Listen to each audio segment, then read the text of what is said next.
disable the diffuser. DZ, live another day. Knights we'll see later again today in a do or die best of 3. I think, you know, the reality there is, whilst we've seen some impressive moments from Knights, you know, we've seen a couple of standout plays, ultimately they just weren't quite up to speed against a team like Dark Zero. They were just a little bit off the pace, and it was maybe a bit much to ask of their first ever international major game. Yeah, I mean, obviously Dark Zero are down here for a reason.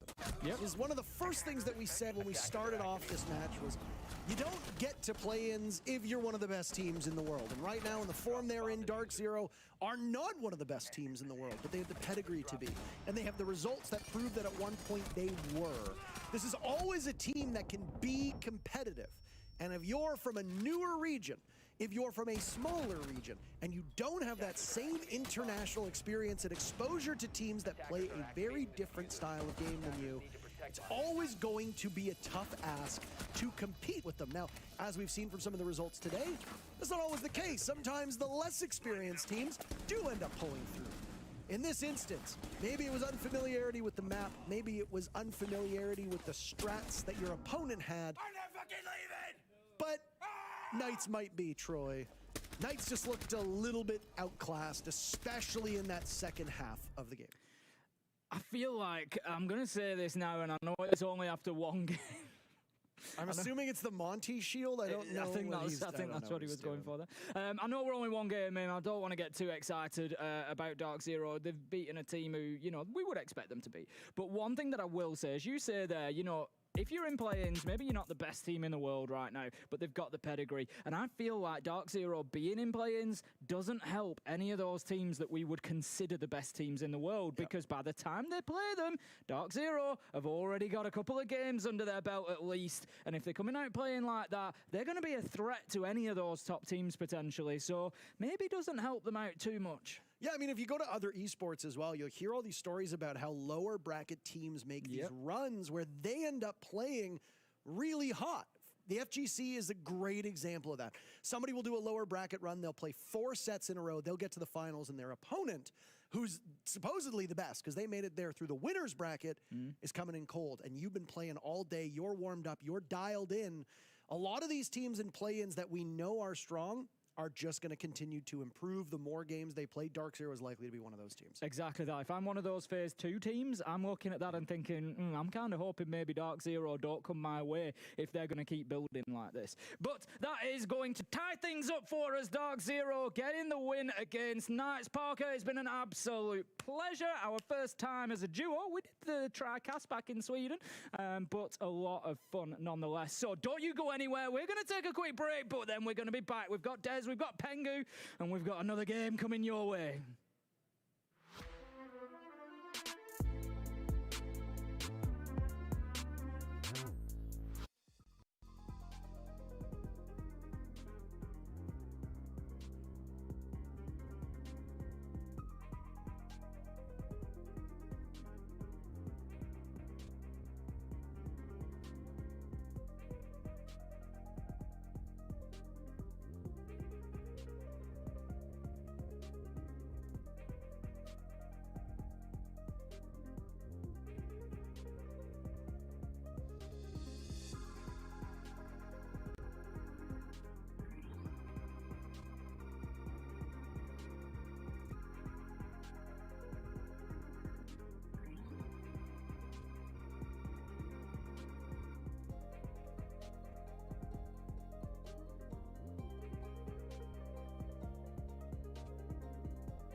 seconds to go.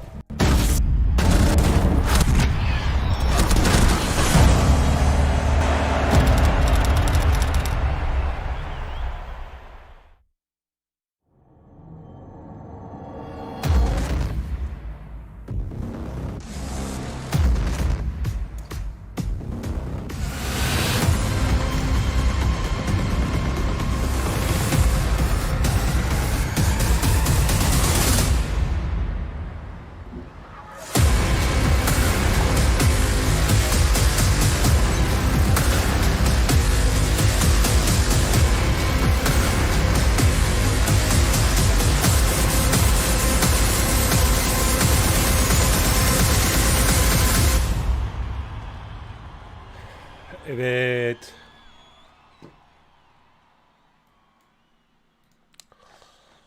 Hanımefendiler, beyefendiler. Yusuf'cum tekrardan hoş geldiniz ya. Moladayken her şey birbirine girmiş.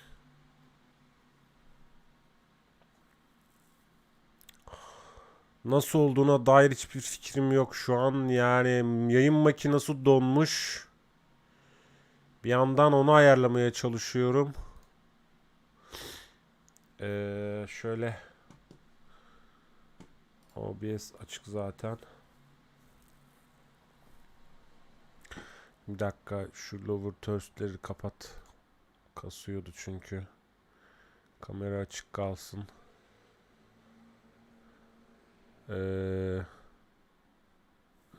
Bir dakika. İlk önce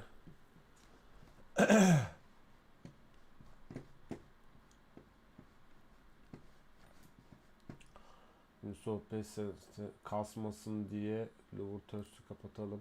Sponsoru kapatalım. Kamera elbette açık kalsın. Zaten alttan da size ben bir ses vereyim. Sıradaki maç başlayacak.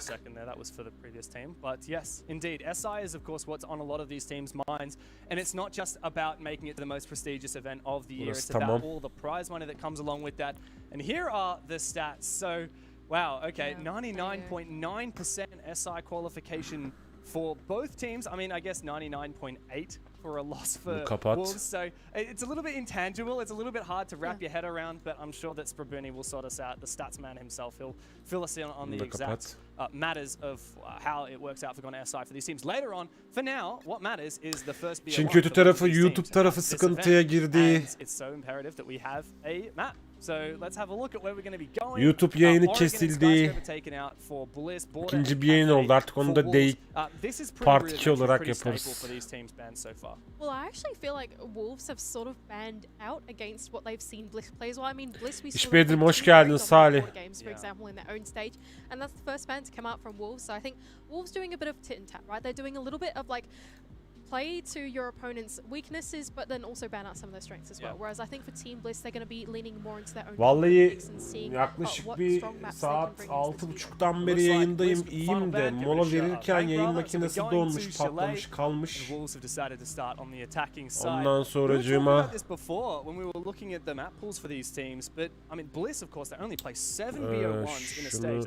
şöyle yapıyoruz. Yeah, but that's the thing, right? With the OS League, you really do not have to reveal that many maps. Preparing for a BO1. Ondan sonracığıma bütün ayarlarım, bütün planım, programım alt üst oldu. Neyse nazar değdi herhalde.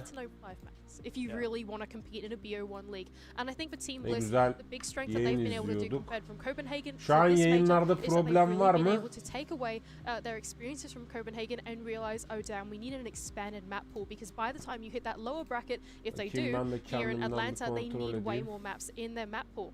And I think that as a result, we're seeing something completely different now. There is a bit of a danger to me here going to Chalet. Chalet is one of Wolves' best map, if not, it is probably their best map. I feel like would be a fair argument. The only loss that I understand they have on it that's pretty significant is losing out to VP, if I'm not wrong, and well, VP have been pretty strong this stage so far, but really they've beaten Eminem so many times in this. We used to call Eminem the Chalet Kings. They were unlosable on this, but now it's Wolves on top.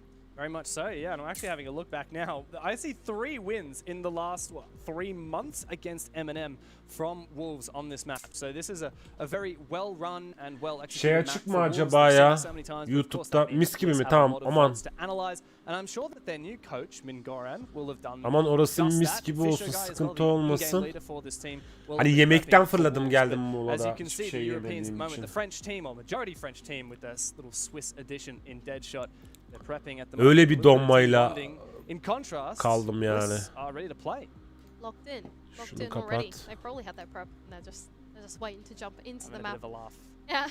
Oh, look, that's kind of what you have to do, right? Like, if you're sitting at your desk and you're being way too serious, you're going to feel really tight once you head into the server, right? So you want to sit there, look at each other, have a laugh, have a smile, make sure that you're feeling loose, that once you get into that server, you're going to be playing some smooth Rainbow Six. Yeah. And I think that's the whole idea with Wolves doing their little team. Kitlendim kaldım yani. Very much so. And if anything, that's what plagued Wolves in the past when they struggled to make it through to playoffs at major events. It was that they were in their head. You know, they dominated Europe last year, but they struggled when they actually got to those big majors, and they're looking very relaxed now, which I think is exactly what Bliss need to be focusing on, because after their debut in Copenhagen, where they failed to deliver on the promises of a flawless stage, they need to do a lot better in Atlanta, in my view at least, for Bliss. Really, it's about going further than they did in Copenhagen. As we are about to get into Chalet, it is Oceania versus France and Switzerland in this banger of a matchup on Chalet.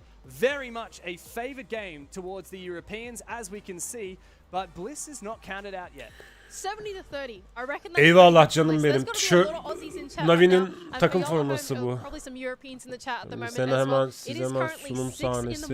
Melbourne time at the moment, I believe it is. So all the Australians in the chat, shout out to you guys. You guys are dedicated to the Rainbow Six grind. That is incredible. And here we go, immediately in through the ban phase for Chalet. Capitao and Twitch, the first 2 operators to be taken out.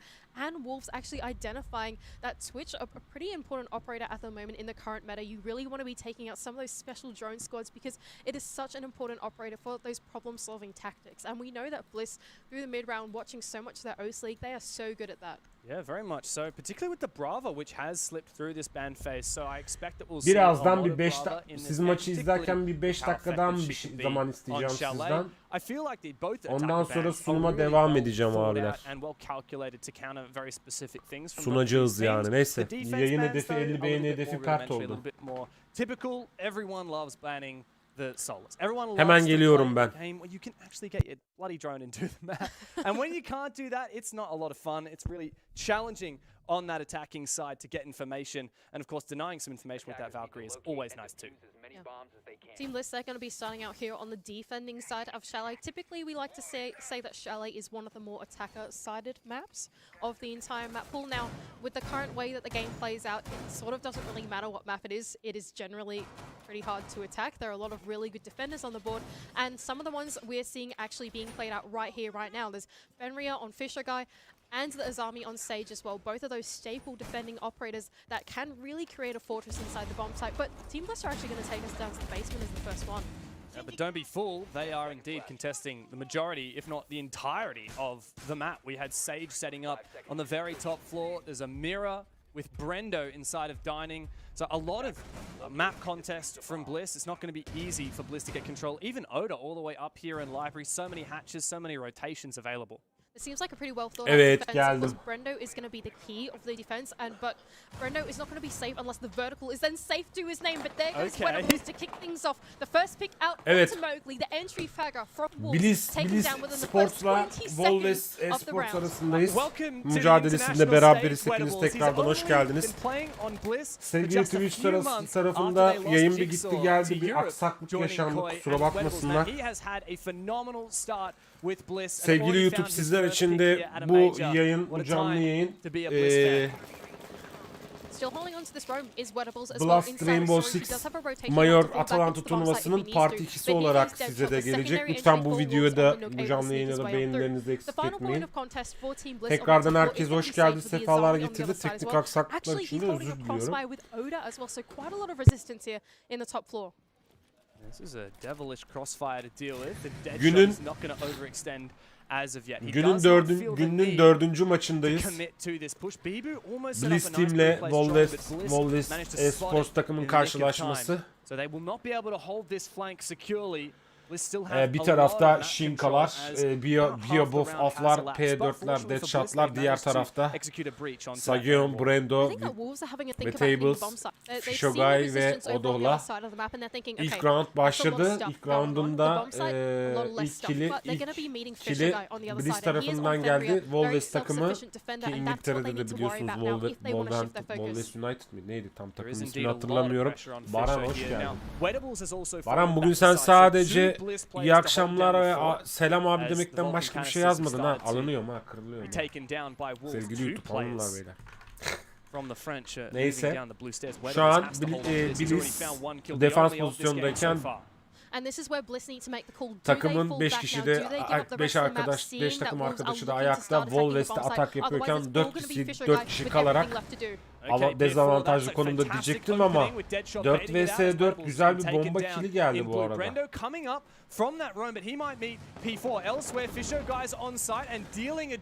Ve bir de P4'ten double kill geldi. Bir anda 3 vs 2 oldu durum.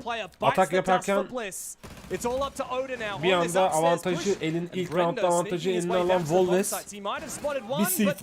Bir C4 geldi. Bir kill de öyle geldi. Ve 50 canı kalan o da 10 canı kalan Deadshot ve Shinka'ya karşı bakalım Bliss koruyabilecek mi? O da bu arada adamın yerini biliyor ama o canla biraz zor. Evet, ilk roundun galibi Volves oluyor.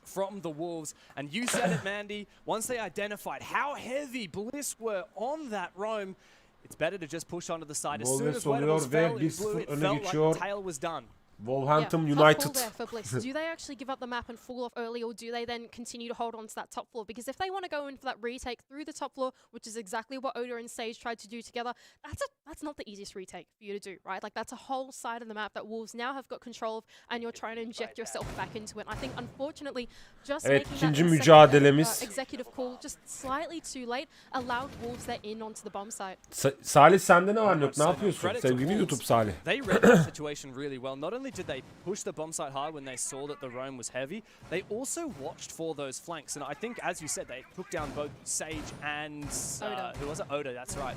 On the, well, at least they didn't take down Oda, but they nullified. İkinci roundun başlamasına 14 saniye kalırken defans oyuncuları yani Bliss üst hatch'leri, alt hatch'leri, reinforce'ları atıp kapatıyorken her tarafını bir yandan da dronlarıyla atak yapacak Volves bombayı arıyor derken aksiyon başladı. Şöyle biraz aksiyon başladı. Bakalım bu round, ikinci roundun galibi kim olacak? Bu maçın karşılarında, bu karşılaşmada ileriki roundlarda galibiyeti alacak takım hangisi olacak hepimiz göreceğiz.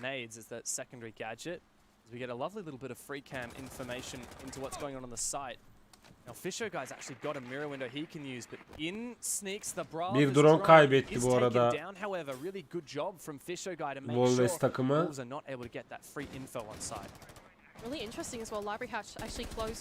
Şu an son 2 dakikaya doğru gidilirken 5 vs 5 takımlar tam olarak hiçbir eksilmeden yollarına devam ediyorlar. Yalnız Fisho'nun bir %25'lik canı yok. Finka'dan bir heal boost geldi. Bir atak bekliyorum şu an en azından Volves'ten. Ki bombalarda yağıyor ki ilk iki kill Volves'ten geldi. Finka'dan geldi. P4 bu vesileyle de maça iyi başlamış oldu ve ikinci roundun galibi de acımadan ortalığı yok eden Wolves'e geliyor. İkinci roundun galibi de Wolves oluyor. And being able to go for that explosive execute even in the presence of the Warden was a really great play there from Wolves. Amazing how much control Wolves was able to get. Wolves bu arada hızlı başladı. Özellikle ikinci roundun çok hızlı kill aldı. Tabi bu ilk iki loza dayanamayan neydi takımın ismini unuttum. Ha, Bliss bir teknik mola aldı. Bakalım neler olacak. I think it's time for Team Bliss to really start to realize that Wolves konuşmayı kesme diyor. Konuş diyor. Sürekli konuş diyor mesela. Bak Wolves'in takım kaptanı şu an info veriyor yani. Konuşun diyor arkadaşlar diyor. We casted this league like weeks on weeks on weeks and O's plays at a very different pace, especially compared to EU, even compared to like orada bir şaşırdım. Orada bir şaşırdım.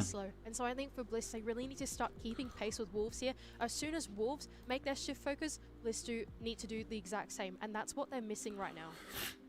We have a very brief technical pause while we get one of the Wolves players back into the game. And as you can see by looking at the player cameras, they're not actually speaking at the moment. This is a technical pause, so there's no discussion of strategy or anything like that. This is just focusing up time.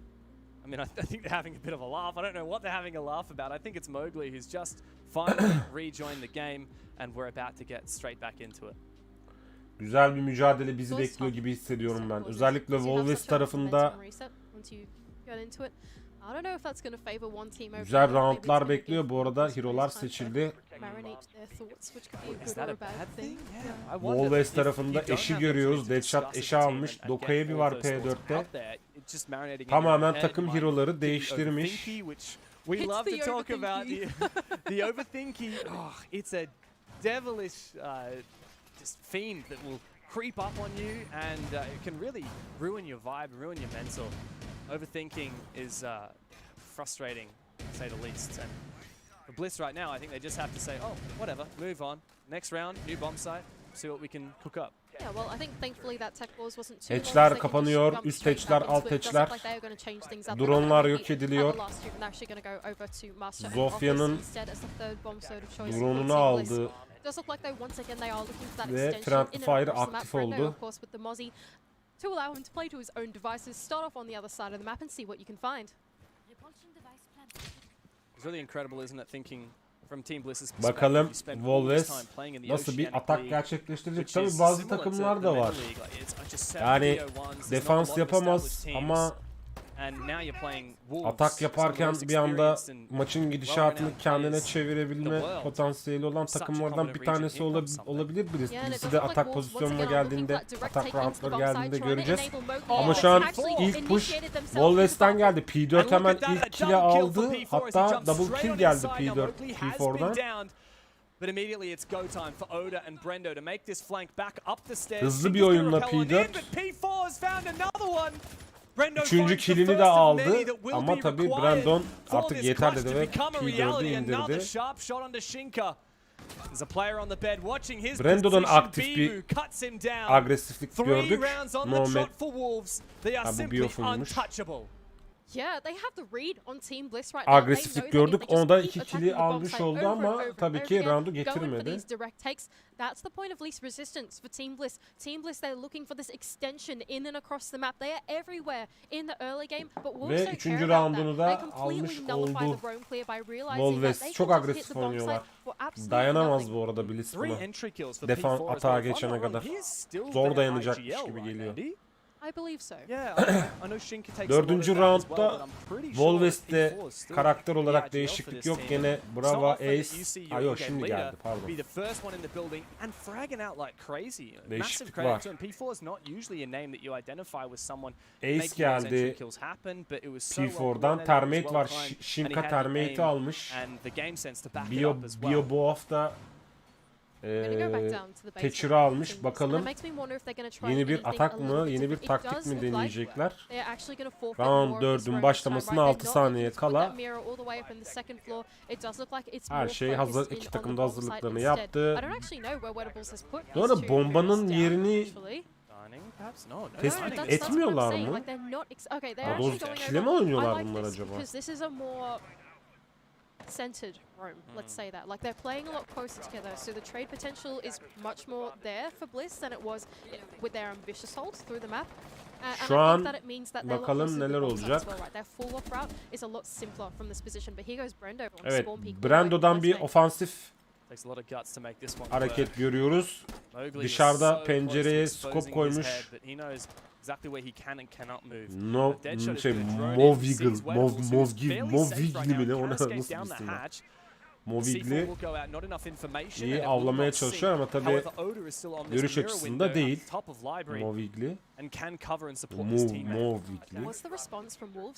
We've seen them time and time again be able to sneak their way inside of the map and then hit the bomb site straight away, and it seems like that's what Mowgli's looking to do. Şu an izlediğimiz bu 3. maç ya da 4. maç olması lazım. İzlediğimiz 4 maçın en agresif oyununu şu an ben Wolves'ten izliyorum. Bu arada kritik bir kill geldi Bliss takımından. Movigli gitti. Movigli'yi aldılar artık. Çok oyalandı çünkü orada. Ki yeri de tespit etmişler. Şu anda 5 vs 4 Bliss takımı defans pozisyonundayken 4 tane Wolves'li oyuncuyu karşılayacaklar. Tabi her zaman söylüyorum, atak pozisyonundaysanız, ki bunu bugün çok söyleyeceğim başlar bitene kadar, atak pozisyondaki olan takımın bir kişi kaybetmesi büyük bir dezavantaj. Çünkü kurulu ve defans yapan bir takım varken atak yapmak bu oyunda biraz 4 kişiyle atak yapmak zor diye biliyorum en azından. Daha iyisini bilen varsa beni bilgilendirir. Bu arada bir kill daha geldi Brando'dan. Brandon sinirlendi galiba bu çocuk. Bayağı bir agresif oynamaya başladı ki şu an 4 kill'de de takımını sırtlamaya başladı. Bu roundu almak istiyor Brando. Brando bu roundu almak istiyor. Anlaşıldı. Çünkü bir round daha kaybederlerse büyük bir avantajı ele geçirmiş olacak. No, but now it's translation time here for Wolves. There's only 30 seconds left to go, and the remaining Bliss players have all vacated the roam. They're all back on the bomb site in the safety of each other's crossfire. And here they go. Down the blue stairs comes the final. Derslerine iyi çalış. Sıkmadı. Oh, big double kill from Sage. Looking for a third now as Bliss have their first opportunity to find an opening round. Wedables finally bleeds out, but there's information on the site. There is a dreadnought. Bombayı da kurdurmaya izin vermedi Bliss. Ne oluyor? Donma, gözünü seveyim. Adam yayın makinamız patladı.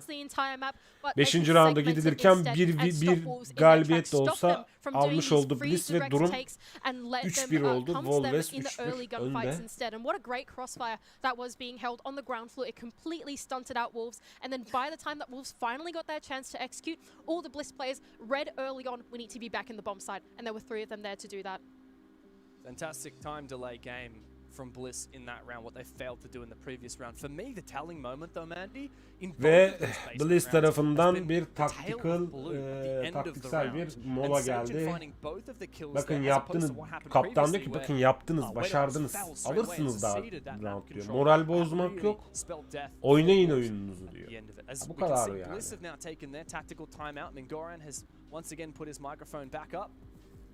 And they're figuring out what bomb site to go to next and how to change. I like his notepad. That's real cute. It's got like a little pom pom on it or something. That's cute. Lu pom pom ne lan? Lu pom pom ne? Oh, it's Pororo. That's so cute. Anyway. Jäger Fenrir Azami Bliss almış. No, Pororo. Like the little pink thing. Not Kirby. Bu arada banları göremedik tabi bu arada biz. Wolves takımı Valkyrie'yi banlamış. İsimlerini unuttum, diğer hero'yu da banlamış. And once again, adaptation in their strategy. They're Sevgili not looking YouTube. to extend their roam, Sevgili instead hard hold in this YouTube. library position. I can only YouTube. imagine that hatch is going to be open this time instead of closed. Ya, And they're actually yeni going to play this peyniri bu position arada for their life. YouTube'u Not da only do they have just the Peki Jaeger beğenileri inside de that bir corner, görmem lazım but benim. there's the Olmayı as well Onun on Fisher Guy. ekranını And da I açayım. can only imagine that's going to enable that library defense to be pretty strong. Yeah, indeed. It is very much for Bliss an idea of holding on to this top floor. Very much demonstrating that they have Yanlış yere girdim ya. polar opposite to what they did last time. We see all the Evet 5. round başladı. My concern for Bliss is that Wolves, I mean, they're no rookies and they have a hell of a lot of projectiles to take it down. Just have a look at that lineup. Yeah, that's certainly right. Muhtemelen son Wolves son atağını yapabilir. Son atak roundu olabilir Wolves için. Onu da söyleyelim. Gridlock, important operator now, has got grenades, especially for a take like this. Tamam. Yeah. And also those track stingers as well could Para kazanmamız da kapanmış. unfortunate things. Onu Here da come the açalım. flashes from the Yana with Mowgli on rappel with the Finker to follow up with the nade. In comes the track stingers. The nade actually clears them and Fisher Guy survives. There's still another set though on Shinka. He's cooking them right now. He's going to send it in but actually gets cut off. Evet ilk kill Wolves tarafından geliyor. Dediğim gibi çok agresif oynadı Wolves. That was phenomenally played from Wolves and very efficient as you said. Great timing. Fisher Guy completely shut down out of that round. With that now Wolves will continue to push on. Hala da agresif oynamaya devam ediyorlar. İlk kill'di zaten muhtemelen P4'dan gelmiş olmalı ama şöyle bir durum var Wolves takımında. Eğer ki çok özgür ve rahat kazanmak istiyorsa Mow'un da Mowgli'nin de bir killini görmemiz gerekiyor ki şu an aslında Brando'yla kapışıyorlar Mowgli. Bakalım. Yani ekstra oyunlara ihtiyacı var şu anda. Mesela Bliss takımı da öyle. Şu an 4'er kill'de Brando ve Segion takımını sırtlıyor ama Vitables, Fisher Guys ve Odah'tan da bir ekstra performans, double kill'ler, triple kill'ler görmemiz lazım ki en azından aradaki iki roundluk farkı kapatabilsin. Bu arada P4 deniyor. P4 denedi. Gene kaçırmadı. 6. kill'ini alıyor. Hanesine yazdırıyor. Mow'dan bir kill geldi. Şu an 4 vs 4'lü 1 vs 4 kaldı Bliss takımının defans tarafından ve 25 canla kalan son Bliss oyuncusu da az canıyla hak rahmetine kavuşuyor diyelim. Ve Wolves bir roundu daha kazanıyor ve 6-1 öne geçiyor. Yani çok özgüvenleri yüksek oynuyorlar bu arada. Onu söyleyebilirim. Wolves takımı inanılmaz özgüvenli oynuyor ki yansıyor yani oyun tarzlarına da. En azından Mowgli'nin de taktım ben o çocuğa. Bir killini gördük o yüzden de ben de amacıma ulaşmış oldum. Şimdi son hazırlıklar yapılıyor. Üst kat hatchleri, duvarlar kırılıyor. Ondan sonracığıma reinforce'lar örülüyor. Ve 6. round'a başlıyoruz.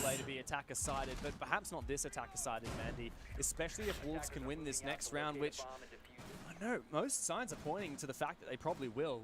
I think that Bliss will have a really hard time of coming back in the second half. Even if they get a 2-4 here, it's not going to be easy. No, it's certainly not. And so really going to be looking for this final 6th round as well, our Team Bliss, and it looks like they're completely changing up their bomb side as well. And they're going to go over to evet, ilk şarjörler de boşaltıldı. If you have the Azami up, which is exactly what Vertibles is doing, you can play a little bit closer in towards that bomb site and try and create a stronghold within the bomb site rather than looking for that extension, which I think is a good play bir bomba here denemesi. Bu kötü oldu. Neyse. Shinka da gitti, Deadshot da gitti. Bliss dediler ki biz biraz daha önde oynayalım. girişlerine engel olalım, ofansif oynayalım dediler ve 3 round'dur 4 round'dur kesintisiz kazanan Wolves'e alt etmiş oldular ve durum yanlış hatırlamıyorsam 6-2 olmuş olması gerekiyor.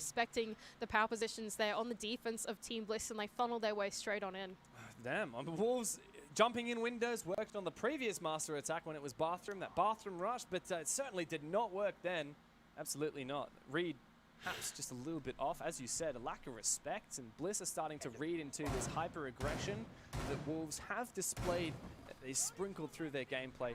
Now on the half switch, Mandy, I don't know where I sit. I think this is... Evet, pardon özür dilerim. 4-2 olmuş Wolves. 6 nereden çıktı? Ne ara 8 round oynandı? Daha round 7 rounddayız daha.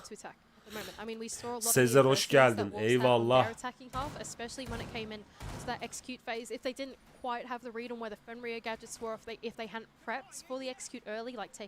Nasılsın, iyi misin Sezer?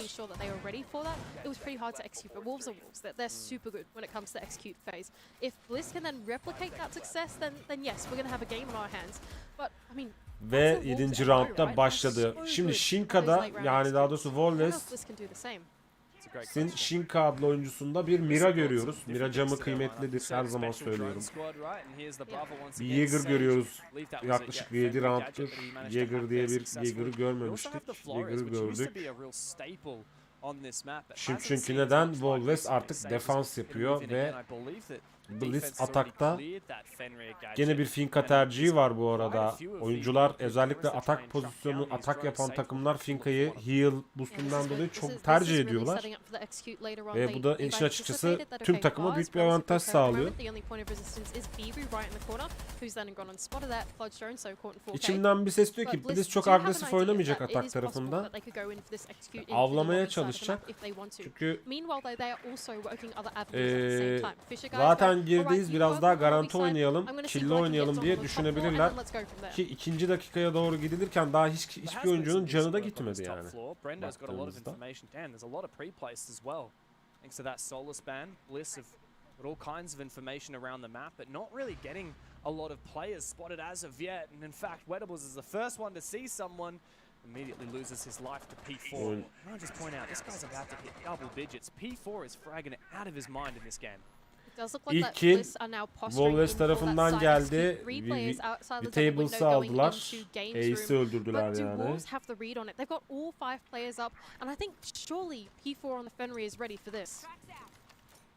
Here comes a nade from Oda, burning that magnet at first. The nade it's sent on in and it does take down that keeper barrier, but there's also a mirror window straight up behind it. Ki son son bir dakikaya doğru gidilirken de hala bir agresif oyun yok Blitz tarafında. Bir o kadar agresif oynayan Wolves takımına karşı slow oynayan bir Blitz var. Flash geldi Blitz'ten bu arada. Still ADS's and magnets to support. P4 finds a second player.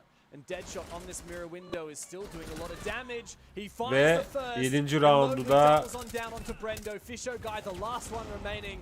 He is in quite a spot of bother. 1 versus 5. It feels like we've seen kazanacak muhtemelen. Clutch mı geliyor? Bir kill geldi. Ama yani imkansız oradan. Adam orada o kadar ince kesiyor ki. Çok merak ediyorum Jäger'ın yani bir Biobo'nun vuruşunu. Güzel vurmuş. All of the attack was so fixated in on that top floor. It felt like they were sending in utility after utility, trying to clear out library, trying to clear out lobby, right? But people was down inside the basement thinking there could still sayısını da almış oldu şu an. And it was Wedables and he took him down. Not only that, but the final player as well outside of lobby, the only isolated other player, P4 also took down. That was Sage outside of lobby. And so I think that if there's any player to commend in that one, it's P4 on that Fenrir, such a self-sufficient gadget. Evet, bomba located. Blitz bombanın yerini buldu. Mutfak, A bombası mutfakta, B bombası da yemek salonunda. Mangal başına bomba koymuşlar ya.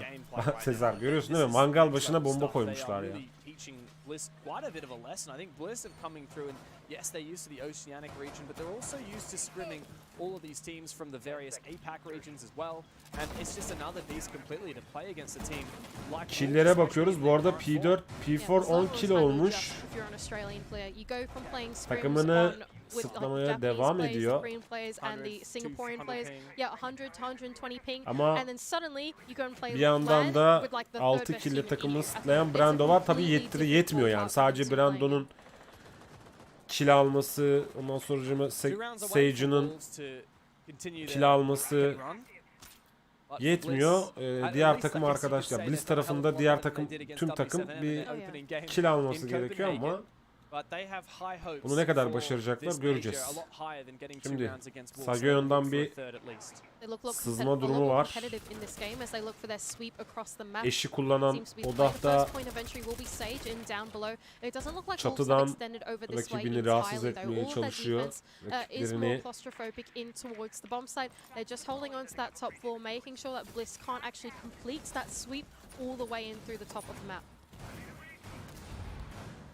bombalar havada uçuşurken bu eve bombalar yağardı her gece. Acaba Twitch droplarımız aktif mi ya? Ne durumda chat?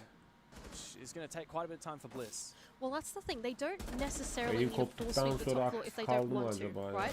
If they can get the main wall open and the office wall open as well, all they need to do is make sure that they can't hold on to the vertical, which is what it looks like they're doing at the moment, right? 2 players situated over on the windows and on the breach, making sure that Wolves can't then go and retake inside of office and then play the vertical.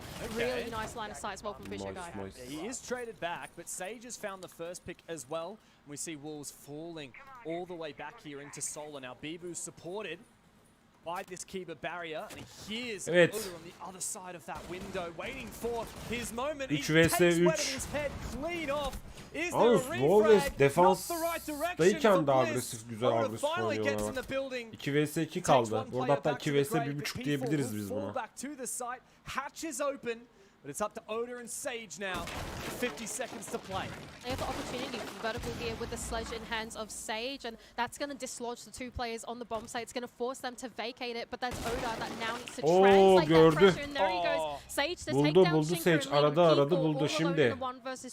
30 seconds left to do it, but his Penrio gadgets are still up. Sledge arıyor. Sage'in arıyor Sledge'le. This is the most dangerous player in the server today. P4'un bir 35 canı var. 1 vs 2 kaldı bu arada defansta. Bakalım nasıl bir oyun gerçekleştirecek. Herkesin merak ettiği bir konu. Son 10 saniyeye girilirken P4 o kill'i alırken ikinci kill'ini alamadı ve Bliss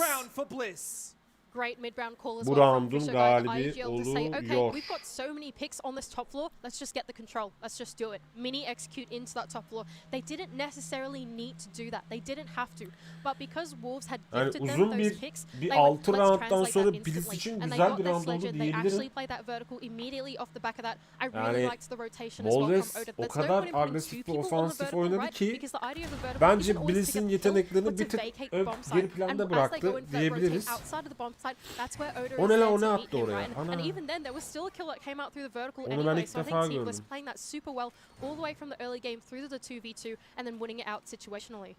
Garajda bu arada bombalar.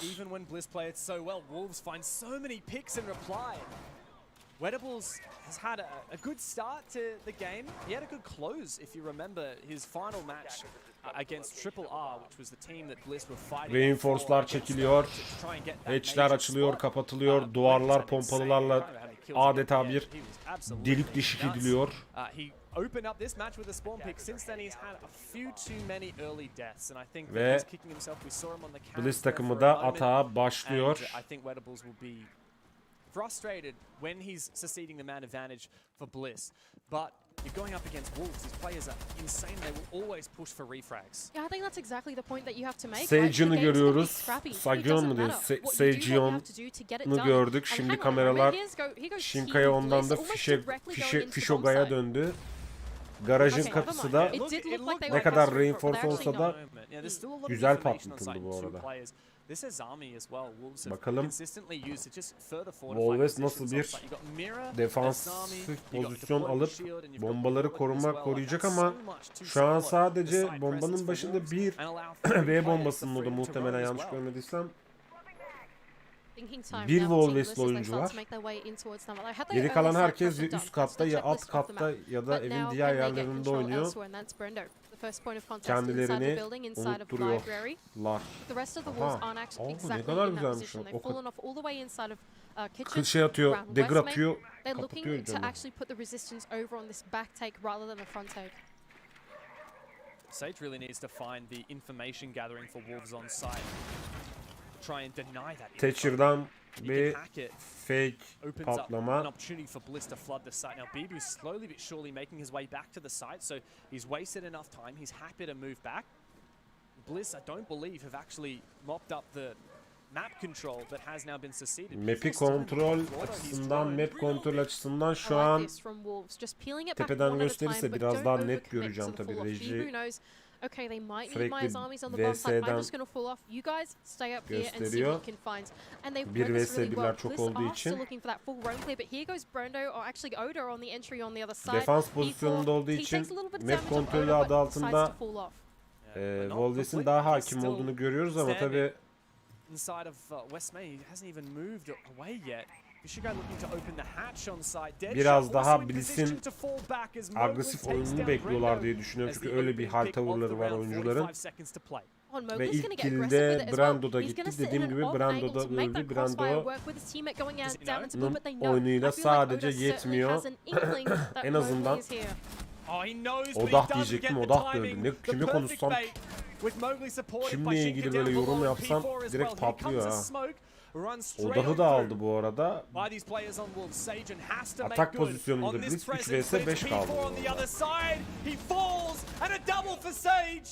Here in blue, Bliss dominate, but they fall afterwards one by one. One by the one. last man standing for the Aussies. Üçünü birden de döndü ama yapacak bir şey yok yani. O canlı tek başına yetmiyor. Ama güzel bir trade oldu Bliss tarafında. İsimleri okursam söyleyeceğim tekrardan. Yani en çok takımda Bliss takımında en çok kill alan iki oyuncunun birinin yokluğunda diğerinin kill alması çok normal ama yeterli değil. Yani Sage'ınla Brandon takımda en çok kill alan taraf Bliss takımında ama yani yetmiyor. Onlar ikili oynasalar da yetmiyor. 6-3. Hala Wolves'in çok rahat bir oyununu görüyoruz. Yani Blizz bu oyunla muhtemelen lower bracket'te yerini alıyor olacak ve rakibiyle bir sonraki maçta rakibiyle karşılaşacak gibi duruyor. The Aussies, they try a little bit too hard sometimes to play methodically, play slow, and it's something that ends up biting them in the backside when teams like Wolves know how to exploit it. Well, I think that's the Wolves tarafında da bir dağılım. İkili bir de çıkma oradan. Çok güzel ofansif deadshot'la P4 çok ofansif davrandı. Yani o kill'i vermemeliydiler. Öyle söyleyeyim.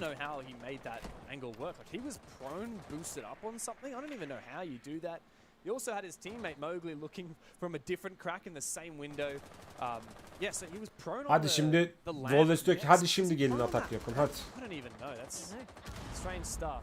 Sage has taken a hell of a lot of damage. Mowgli wants to peek him as well. Oh, this is not looking too nice for Bliss. But Sage finds Deadshot. Can he find Mowgli as well? Out goes an impact. Siegen bak Siegen'e bir canla double kill aldı. 10 kills now as well for Bliss.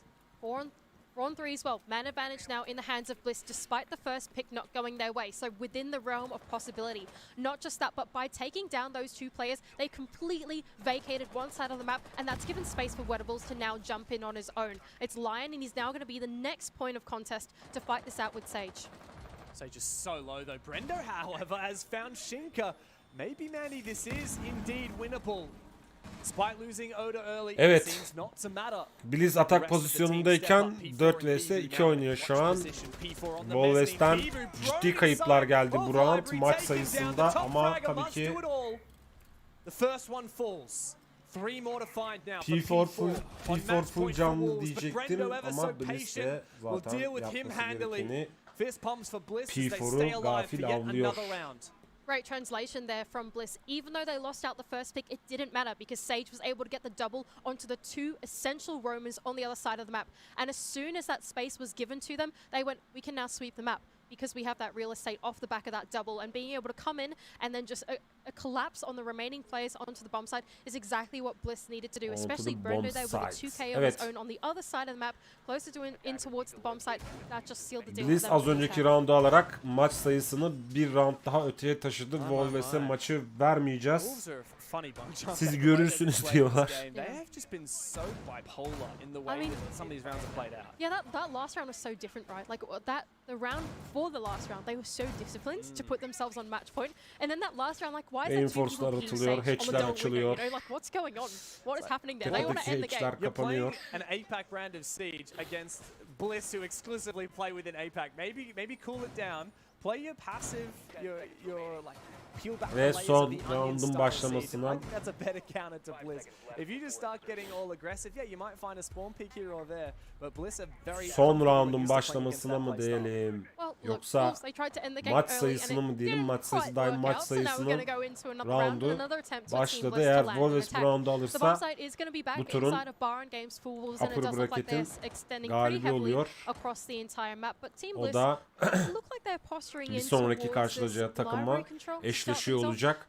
En azından play'inin ilk gününde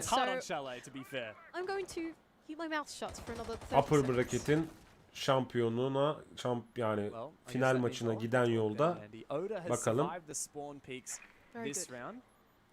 ne olacak. Odah'tan bir eş hamlesi gelmiş. Eşi almış bu arada ki eş hızlı bir karakterdir. Bak benimki orada Hibana o da. Ah Hibana'm. Bu sefer değişik bir beşliyle çıkmış Blizz. Eş, Hibana, Lion ve Finka. Hep unutuyorum o son Sage'nin aldığı hero'yu. Bakalım atakları bu agresif atağa stratejisi işe yarayacak mı? Çok agresif olacakmış gibi gözüküyor ki Leon'u almalarının sebebi o. Yani yerlerini belirleyip bir an evvel hızlı girip ne oldu bittiye getirmeye çalışacak gibi hissediyorum Blizz takımı. Tabi Wolves'te skorun verdiği avantajla çok rahat.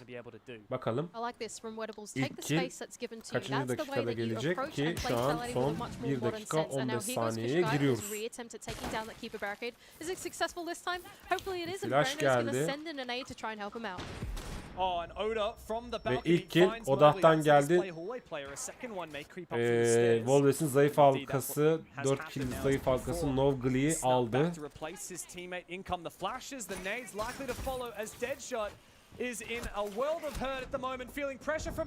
Deadshot'un 10 canı kaldı. Bir kill daha geldi bu arada Blizz'ten. Deadshot is in pure hell right now as he spots the finger of Brendo. He wants to take the fight. He finds it a second ve one. triple kill geldi Odah'tan. Triple on the round and two players still to find for Wolves. Incredible execute as well from Team Bliss over into the top floor and they can identify Bibu in the off position. It's going to leave ve Shinka full canlı bir Mira kaldı Wolves takımında, yani Shinka 4 oyuncuya karşı. Bakalım ya clutch or kick hangisi olursa diyeceğim ama kick geldi. Shinka Blizz bir maçı da bir round daha almış oldu. Gene bir round daha maçı uzatmış oldu.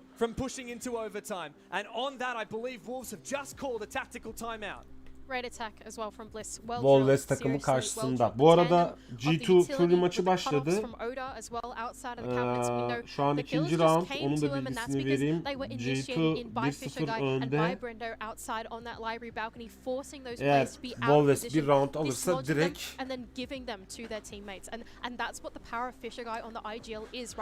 Fury, G2 Fury maçına geçeceğiz. Belki de bir braketi de kontrol etmem lazım. Günün son maçını da sunmuş olacağım size. Credit to Bliss. I think that's probably their most impressive round yet. It wasn't just about denying this aggression from Wolves. Şu an 2-0 G2 önde. Diğer tarafta 3. roundun başlamasına da orada 1 saniye kaldı ve başladı. Yani Wolves'in bunu alması lazım. Ki dediğimde aslında bir noktada oldu. Bliss'i defans pozisyonunda çok aktif göremedik ama güzel tercihlerle bir anda atak pozisyonunda 2 round üst üste, hatta 3 round üst üste almış oldu. That can be really frustrating to play against. Sometimes it doesn't feel like you're doing anything particularly wrong, but you can be caught out by just something small. And that's what Bliss have been able to exploit in that last attack. Ve maç sayısını almak için defans yapacak olan Wolves'in maç round sayı son sayı yani neyse anladınız işte sırayı. To have any form of success on their defense. Now looking to change up the bomb sites once again, Mandy. Believe it or not, kitchen dining, where we're going is the first round that Bliss managed to win in this second half. Can they repeat that? Will we see overtime? Well, you have to think about how Bliss won this bomb site last time, right? They were all over in the top floor. Once kill sayılarına bir döneceğim. Bu arada P4, P4 13 olmuş. Headshot 10 olmuş Wolves takımında. Takımını güzel sıkıyorlar. Ama bir buff'la Shinka ve Nolguni'nin çıkaracağı ekstra bir double kill, ne bileyim bir kill Wolves'e maç galibiyetini getirebilir. Çünkü hali hazırda Odah'tan kill bekliyordum. Fishogai'dan kill bekliyordum ve bu kill'i gerçekleştirdiler. Şu an en azından kill dağılımına baktığımda en çok kill alan, en dağınık Bliss'in killleri işte 7, 4, 5, 9, 10 yani takım bir noktada oynamaya başlamış olduğunu gösteriyor.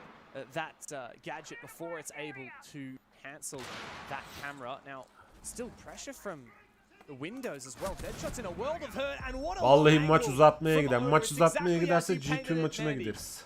Yeah, and that's exactly right. Team Bliss can now try and translate this into a solo take, yani but not just yet. Bu maçı da buradan vermesin yani Wolves. O kadar güvendik, beğendik, sevdik.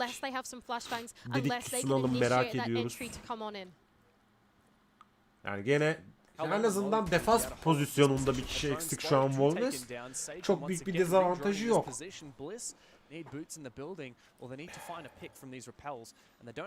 Yani daha rahat savunabilir. P4'ten bir triple kill görürsek.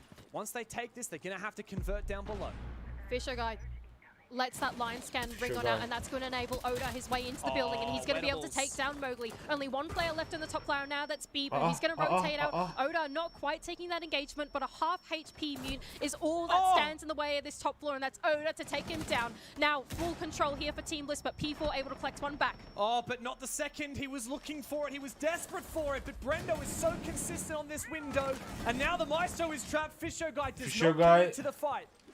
Zorluyor. P4'ün biraz canı olsa belki bir şeyler yapacak onun üstüne de. Maç uzatmaya gitti. Aha. First one found. 3 more to fight. Hadi Shinka. 20 seconds left. One player to move on down from the stairs, but Oda puts it in the bag. Overtime is on the cards. As Team Bliss find 3 in a row. And this could be the ve maç uzatmaya gidiyor.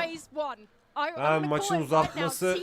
Hadi G2 Fury maçının en azından bir round daha. 2 round olsa 6 round yarısını tekabül ediyor. Look Mandy, I don't want to get too ahead of ourselves. It's 6-6 at the moment, even scoreline. But I will say one thing. In overtime, Bliss are starting on that attacking side. This has been an attacker's game through and through. 8 rounds for the attack, only 4 for the defense. You might be onto Öbür tarafta diğer streamde G2'nun da galiba agresif oynadığını, agresif oynuyor. 3-0 öne geçmiş orada. But again and again, it has been an immense challenge for the French to do so. They need to get themselves together and make sure that they're not falling to the cutoffs here of Team Bliss. Bibu himself is going to pull onto that Azami position now. Last time we saw them play this basement defense, I really liked what Wolves were doing. I really liked that they didn't overcommit to the fall off and they still dedicated players in through that top floor. Throughout every single step of the round, Wolves have been putting the resistance to Team Bliss through the early stages all the way down to the late game. And I feel like that's the medicine that they need in this round as well. If there's any bomb site that Bliss are not going to be able to get cutoffs on, surely it's this one. It's the basement. There are no windows here that you can just sit outside and look your way in onto the bomb site, right? Well, one of the only bir anda Odah'ın bir önceki roundda aldığı killer,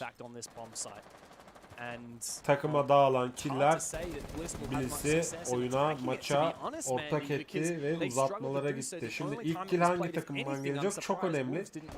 Çünkü geriden atak oynayarak geriden gelen Bliss atak olarak devam ediyor. Yani Bliss tarafında gelecek bir hata bir anda oyunu Wolves'e hediye edebilir. That's why they've brought along the Jackal though, right? They really want to do a full top-down clear of the map, see what they can get. And Oda jumping onto that Jackal is going to expedite that process. But the fall-off route from Wolves last time was just so nice. It was so smooth, really well played. They didn't overcommit to it. It makes me a little nervous for Bliss here, even though they've committed so much to this roam clear. Hadi la. Oğlum o kadar agresif oynadılar. Such a powerful operator all of this game. It enabled so much for these defenders. For Bibu, it was retreating back to the bomb site, as you said. Such a good fall off. Now Fisho guy takes down one of those defansa gelince dondular. As he puts his way in and gets straight back out again. But have a look at this position from P4 here in the bathroom. Oh my god. Abi P4'ün he's lost his feet, he's lost his head. P4'ün son 3 round'dır kill alamıyor. 3 round'dır. As Brendo is able to finish off P4, but Bibu gets the last life onto Fisho guy. Oh, here goes Mowgli as well on his peek out onto the piano window, but taken down by Oda. The second pick of the round going in the way of Team Bliss, but not without the casualty of Fisho guy. Yani izlediğim kadarıyla buradaki 2-3 kill performansını çıkaracak tek oyuncu Deadshot. Deadshot'tan da güzel hareketler bekliyoruz Legion'la. Defans pozisyonundayken. A 3v4 now for the defense as all of the defenders. 2 kişi kaybedince Wolves hemen bir defans They've got some smokes for an execute. There's no warning on the board. Yapmaya karar verdiler. Do they have time to figure out that the map is clear, that all of the players are on the site? They're still clearing dining. Only 40 seconds left to go, and like you said, it's going to be a tough one to translate. It's going to be Fisher guy, the IGL calling in from the grave. But without that hard breach, Wedables has got it all to do in this position, right? Not only does he have to open up this back wall, but he's got to get elbow open as well. There's so much and so little time. 24 seconds now left on the clock as the Azami barriers protect these players on side. A C4 finds very Mira'dan bir C4 geldi ama bir kill çıkmadı. Vallahi maç boyu. As Oda pushes in for a plant, Brendo must cover as Bibu has a 1v3 beset before him. Allah'ım ya Rabbim Wolves. Sagen to close the round, and Bliss have match points over Wolves. And Bliss want to have a conversation in this series. What a translation down into the basement. They were really ticking down on the time there. It was only one attempt that they had gotten on that execute, but as they went down, Wedables really opened up the bomb site for them. He went, oh gosh, okay, I'm the only hard. Yani Wolves ne oldu size ben anlamadım ama benim nazarım değdi muhtemelen. Şom ağzılı. Of Wolves, some really sharp shooting from the final entries going into the bomb site. Wedables in particular, not only does he open up the wall, but opens up the bomb site as well. Maç puanı and Oda to get the plan down. What a great execute from Bliss. It was heart and mouth stuff. Uzatmaların maç sayısı Wolves'in atak olmasıyla başladı. Wolves tarafında atak olduğu için Doka'yı Billion, Bravo, Termate var. Defans tarafında Blizz'in de Smoke'u var, Mira'sı var, Mamai'si var ve Asami'si var. Asami miydi? Asami miydi? Sizin ismi. Neyse, doğru telaffuz ediyorum.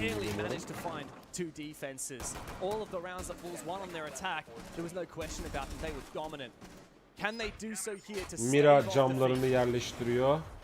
Bliss have certainly kept Wolves honest here on their defense, but now that Bliss are going to go over to their own defense, they're going to face the same adversities that Wolves faced. They're going to face the difficulties of falling off, being stuck in power positions that, well, Wolves, when we saw them attack this map, it was like, wow, you know, that's seriously impressive stuff with how well kill kimden gelecek? Eğer ilk kill'i Bliss alırsa çok değişik şeyler olabilir. Ama P4'un artık bir şey yapması lazım. Bu kadar maç oyna 13 kill al, 10 asist yap. Very few players on site. Ondan sonracıma Funny to see that wall has not even been reinforced for Fisher Guy. He's opening it up as potential line of sights in the late rounds to deny that plan. Son 3-4 roundda oynuyor ama sıkıntı yaratıyor böyle ki Novgli'de bence yeterli seviyede performans gösteremedi diye düşünüyorum. Koçu kim bilir ona maç sonrası neler yapacak yani. Nasıl oynayamadım? Ben normalde ısınmada çok iyi adam vuruyordum. Evet, annem arıyor şu an bir saniye. Alo. Anne kapat. Kapat anne kapat. Telefonlar titriyor. Ton of progress so far from Mowgli, almost a wallbang. Damn. A lot of damage onto Oda, but I don't think Mowgli will know it as of yet. P4 rotating towards West Main. It looks like this is where the idea is to push. But hang on a second, Brendo getting aggressive. Loses his life and Mowgli'den geldi. Engagement for Bliss. Oh, and here goes Mowgli as well, down the west main stairs. He's seen that mirror window on the wall, but is going to be met by the resistance of 2 more Bliss plays. Ooh, Fisher Guy in a tough spot inside of elbow. Could be cut off here by the trench stairs, but not quite. He takes a little bit of help off a Shinka, but takes some of his own as well. Tough spot now from Wolves. I think there's a backstab coming in for Team Bliss. Isn't there still a player in the top floor? Yeah, it's Sage. Bliss'in oyuncularını görebiliriz dedi ama tabii şu an 5 vs 4 Wolves atak yaparken neredeyse hemen 4 vs 3 diyebiliriz çünkü Shinka ile Novgli'nin canı %50'nin altında ki Novgli de gitti. 4-3 oldu. Sage ondan double kill geldi. Muhtemelen maçı takımına kazandıracak bir double kill oldu bu da. And this is such a tough spot for Wolves now. Do they wrap around and deal with Sage, or do they just hit the bomb site? Shinka has it all to do. He's going to take the 1 versus 1 all by himself onto Sage. Deadshot's going to try and help him, but the time is sinking away. Oh no! It's all falling apart. Wolves started so strong, but ve closes it. 14. roundu kazanan birisi oluyor. Mükemmel comeback abi. Alkışlıyorum yani. I cannot believe that has just happened. The upset of the day. O kadar atakta agresif oynayan bir takımın defansta o kadar round vermesi ve defans oyunu oynayamaması gerçekten enteresan. Şimdi hemen introları giriyorum, trailerları giriyorum. Hemen G2 Free maçına geçiyoruz en hızlısından.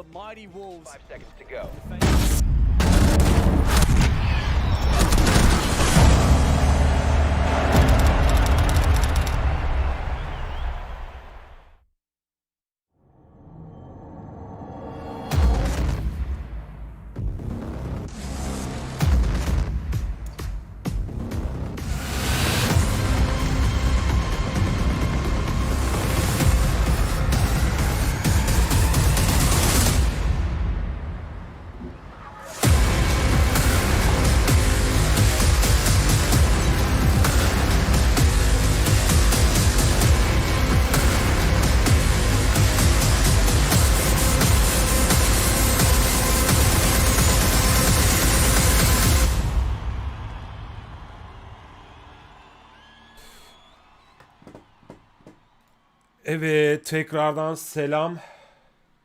Hemen kameralarımızı, rejimizi G2 Free mücadelesine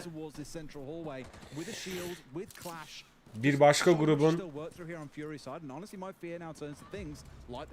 hatta kim grubu yazıyor mu yazmıyor, bir başka grup mücadelesinde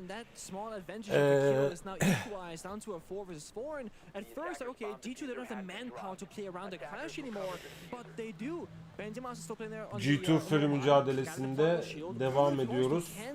D grubu olması lazım yanlış hatırlamıyorsam. And you see this kind of stalemate.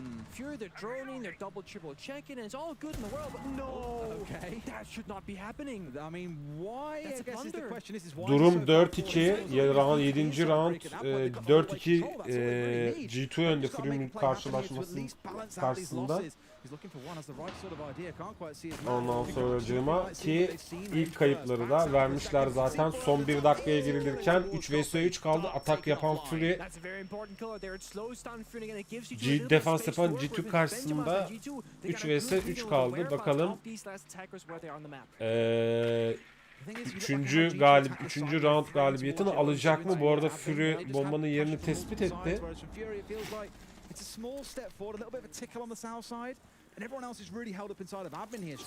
Aha. Ya Yeager'ın önünde Yeager'ın şeyi var. Kırsana onu.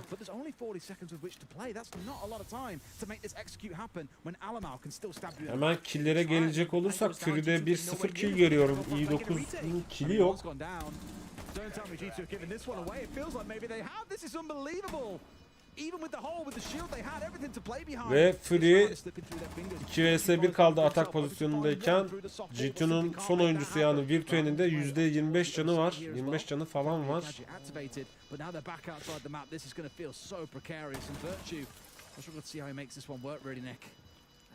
Bakalım. He's got to take the firefight. Oh. But he's got to make the jump out happen. He's got to make it happen. You've got to go now or never, my friend. You've seen the leg. You know that he's there. You may as well pad your KD, mate. Come on, go for the best. Not a chance in hell. No. Ve Fury bu maçı da, bu roundu da almış oluyor. One playing on site, one inside a desk. You had Alamar playing up towards the shield at the top end, but nothing stopped the slow walk forward from Fury. It's almost like they missed it, I think, potentially. I think there are two glaring issues with G2 in that round. The first one is that the Fenrir gadget wasn't popped on the meeting door towards admin side until after the plant went down, so the intel wasn't there. And secondly, we saw Benjimaster on the Omai playing inside a meeting, and then ran back towards Ben de hemen bir geliyorum. Reply girmişken. But this right here, Uno dying on Clash, that's the big issue. There was no secondary piece, they had a jam on the wall to admin, there was no real way strategically for Fury to actually have any way into that round until Uno just walked a little bit forward unnecessarily, be like, is there anybody in admin actually? Oh yeah, there is, I'm dead to him. And it's like, you don't need this. If you have Fenrir sketching on yellow stairs, you have barbed wire, you have Virtue playing there, you know that's clear. You can assume, you can guess, you can just pretty much be like, guys, they are in admin, they're just super slow, especially because Doki jumped out. He saw 2 or 3 attackers, he must have. It's not panic stations just yet, but we kind of came to that word back in that first half of, respect. And I'm not saying that G2 are outright disrespecting Fury, but they are playing with a lot of confidence. The jump outs, for example, the forward extension coming out from Uno, things like that.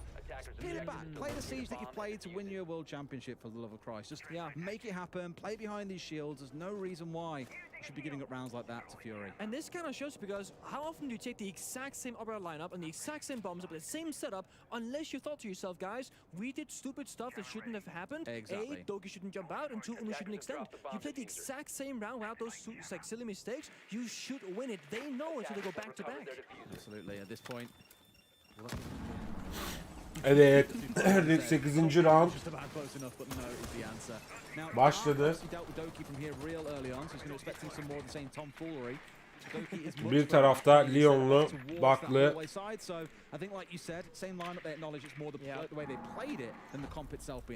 Fury takımı, bir tarafta da Smoke'lu, Yeager'lı, Vama ile G2. Bakalım 8. rounddaki ilk kill'i kim alacak demeye kalmadı. Alemforo Lycolis'i indirerek defans pozisyonundaki olan G2'nun 5 vs 4 kaldı rakibine karşı avantajlı konuma düştü. And even here, she's seen from BG, man, I imagine now stepping away from attacking through admin and trying to find a new angle through this map halfway in.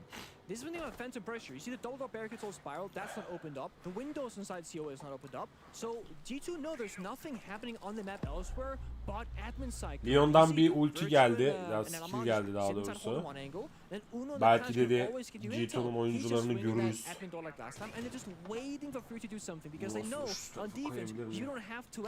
And I like this adaptation from Dark going downstairs, but they need to make a play elsewhere with it because you're just blocking for nothing right now. Bu arada sevgili YouTube G2 tarafı Part 2'de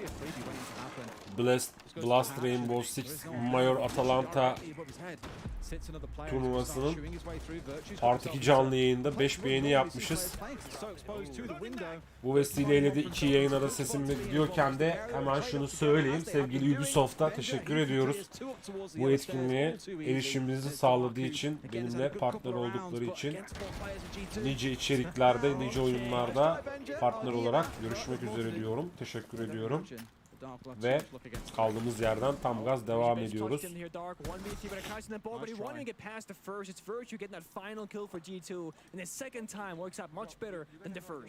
Volves'in uygulanan tarifi acaba G2'ya da mı geliyor? Çünkü maça hızlı başlayan bir G2 vardı en son. Sunarken, diğer maçı, Volves maçını sunarken, şimdi sevgili Fury takımı bir anda aradaki o 3 skor farkını kapatmaya başladı. That's a good point, actually. When you got the comms from the players themselves, not the coach. But I will say from the side of Fury as well, not a very great, I would say, adaptation to the operator lineup, because you should be using your Ve durumu neredeyse eşitleyecek bir pozisyona getirdi. They should know Clash being brought the same kind of setup, and they don't play Cavita or Sophia or Kali or any of those operators that can deal with the Clash whatsoever. So let's assume they saw the Clash. They think, let's just do the same thing, and Clash is gonna suicide again like that. So just walk into too much forward. Well, that's not gonna happen. That's the adaptation that G2 are making. Now you as an attacking team have to make an adaptation of your own. Play those counter kind of operators, have a different approach, or trying to circumvent the Clash by going elsewhere. Ve round 9. roundda başlamış oldu. This is one of my favorite rounds, and Tim, to be fair, always says that he loves round 9. Okay. It's either goes to being 6 and 3 afterwards, in which case it feels like G2 are so far away and it's a massive effort for Fury to bounce back in, or it goes 5 and 4, and even if G2 win the next round, 2 rounds to win doesn't feel so bad for Fury to bring this through to Fury takımında ne var? Hibana var. Ah canım benim Hibana. Suddenly you start to feel a bit nervous for the world champions. Yeah, I like that. It's a good point actually. Canım Hibana. It's pretty fancy when it's this kind of scoreline with 5-3. Yavrum dayanamadım Hibana sana dayan. Hibana oynayacağım ben yine Rainbow'da. Girme fırsatı bulabilirsem. Kind of unfortunate to play a different style of siege. You gotta play up down now because the bombs are spread across 2 different floors. The primary floor, first floor, and basement as one side of archive. Hayatım hoş geldin. Teşekkür ediyorum. Mahallemin gönüllüsü olmuşsun. But that has been a good angle for G2. They tend to have a lot of intel as to what Fury wants to be doing.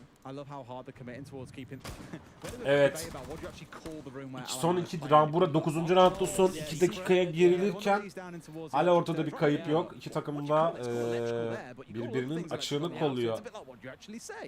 Dürüst konuşmak gerekirse, çünkü bu haritada birazcık da hızlı bir atak yapmak zor. Ve her an her yerden biri çıkabiliyor. Çok odaları olan bir harita. Ki gördüğünüz üzere hemen 2 tıkta Uno'nun canı 20'ye düştü. Ve ilk kill de G2 tarafından geldi çünkü üst kattan bir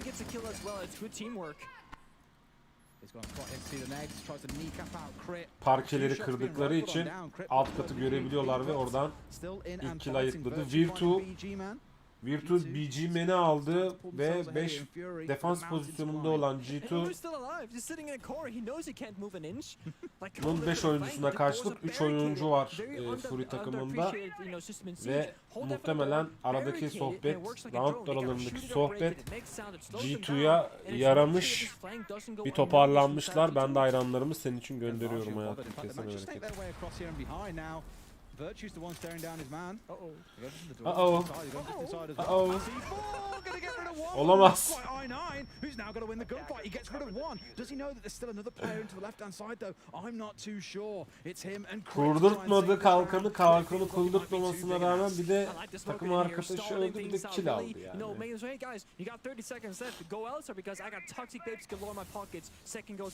4 vs 2 çok kritik. Smoke. Gaz bombası daha doğrusu. Crit goes down. I9 he's left against 4. Nothing really to do. Oy evet. G2 bir kendini toparladı. But it's taken out. G2 up to 6-3, and at this point it's when I start to feel for Fury like it might just be a bit too much of an effort to achieve. I'm surprised they're not really opting for a blitz or a Monty or something like trying to cheese your way through the map, if you will. Yeah, they've tried to play out the more like roam club. Bir de orada olmak var hayatım yani. Düşünsenize bir de sevgili Twitch, sevgili yani bir de gidip bunu Amerika'da Atalanta'da seyretmek var.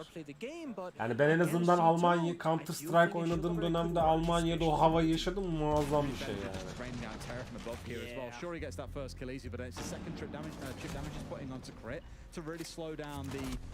Togetherness of the last couple of players on the side of Fury. Really thought there that would have turned into a double kill, but the one was enough because all you did was leave the Ossa entirely isolated and alone. I was about to say oscillated and alone. Oscillated. It does. You go with it. It's a new word. She's very oscillated. I'll use that one in future. Oh, I see a blitz. Now there's time for it to change. Now you're getting excited. Yeah. I mean, I love when teams they actually make Aşkım decisions ne that I yapıyorsun? feel like they should make, because I feel like I'm a little bit validated Hayatım. what the problems might be.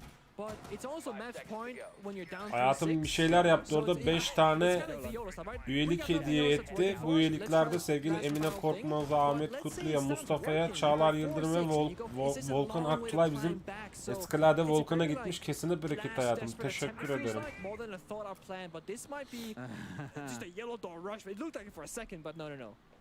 Ya şuradan sana... Dur nerede? Don't write off and drop and then a rush in. Doki's in a good spot here as well. No way. Kesine bereket hayatım. Evet. 6-3. Maç sayısı G2 önde. Hatch'ler kırıldı. Reinforce'lar örüldü. Dronlar yerleştirildi. Hatta ölen drone var mı ona bakıyorum. Var. Fury'nin 5 drone'u neredeyse, hatta 6. drone'u da gitti. Ya maç sayısını alacak G2, Legion'lı, Smoke'lu G2 ya da Lion'lı, Sledge'li, Finkalı ve Blitz'li Fury'e kaybedecek ve aralarındaki round sayısı, galibiyet sayısı 2'ye düşmüş olacak Fury'ler arasında. 6-3 ya 6-4 olacak yani. I mean, you rush with a blitz and good back of an alliance game. What do you get met with? Impact grenades, C4's being tossed out, you take so much damage and you lose a member as well. It felt like a great initial entry, but it got stopped immediately. İlk kill Dark'ı aldı. Dark ölmüş, Sledge'i. Tabii ki bu arada Fury atakta hala. We should really be watching out for this one. Play for those safe explosive kills. Outside of that, drop back, let them work forward, let them play into the Fenrir, let them play into the Legion, for example. The C4s in the back. Mute var.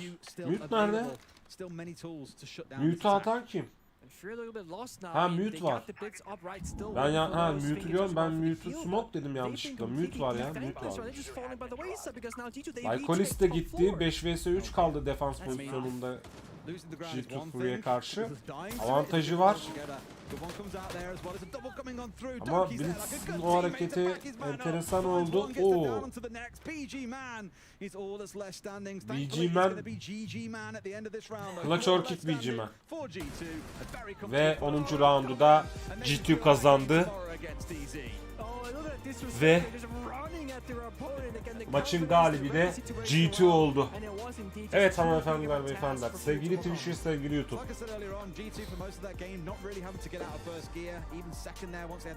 Chance to kind of regather themselves, respect Fury a little bit more, I'd say, again, second gear really as far as they had to get. Not really able to show anything either, which means coming into tomorrow against DZ, they played a map here that isn't really one of their stronger maps. In fact, it's one of their lower. Bir maçın daha sonuna geldik. They still look pretty content, I think. It's also a good storyline to G2 Dark Zero because I know Alama and Troy have some banter on Twitter about how izninizle the other and whatnot, and we can see that being relived again here at this major. And also we see Fury up against Knights, a more even matchup, if you will. So I think wins across the table here. Bakayım başka maç var mı? Alama and Troy screaming. Because we've already seen Canadian today giving it a little bit of lift. He was a fire to see it coming out the pair of them. He's like, yeah, I'm not leaving. I'm staying right here. There were debates around exactly what is it here that he's quoted. To me, sounded like Wolf of Wall Street, but others thought, oh, it's something else. And I was like, all right, fair enough. Yep. We gotta ask the man. Hemen şöyle bir introya giriyor ve hemen geliyorum bu arada. I think now obviously Trailer'ı, all eyes pardon. and conversation turns to Fury versus Knights later. 5 seconds to go.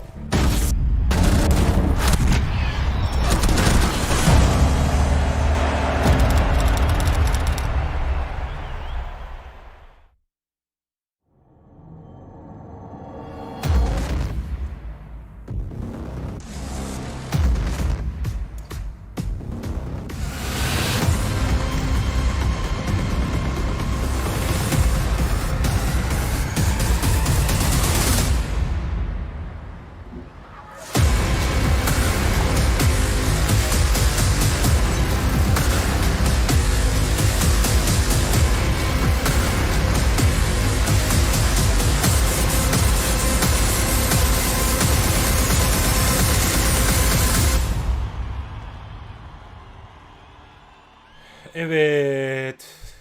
Tekrardan geri geldim. Şimdi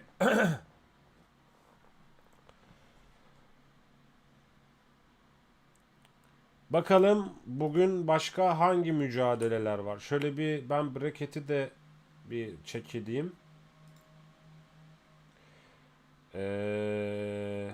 Bir Space Station Alpha Atris maçı var. Yarın 6.30'da evet 19 saat sonra Dark Zero Esports var. Bunlar yarın. Muhtemelen. Aynen öyle yarın. Evet. Son bir mücadelemiz var. Space Station yalnız. Uzay istasyonuyla Alpha Atris mücadelesi. Muhtemelen de günün son mücadelesi. Yarındaki briketimizde de zaten bugünkü gruplarda A grup 4 grup var. A, B, C, D grupları. Bu 4 grubun galipleri ve mağlupleri oynayacak. A grubunun galip gelenleriyle mağlup gelenleri oynayacak. B grubunun galip gelenleriyle ve mağlup gelenleri bir arada kapışacak. Aynı şekilde diğer gruplar için de geçerli olacak bu. Ondan sonracığıma ve günün son maçını da sizler için birazdan bakayım kaç dakika Cyclops Talon mu var? Bir dakika Alfa D grubu devam ediyor mu ya? Bir dakika.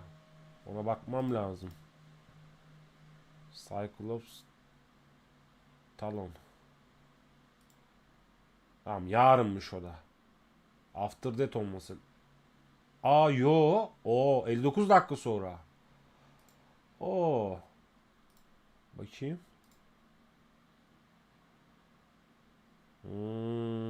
Buna bakayım. 3 saat 59 dakika sonra mı? Night Fury mi? Saat 58 dakika sonra. Bu? Gece 3.30'da.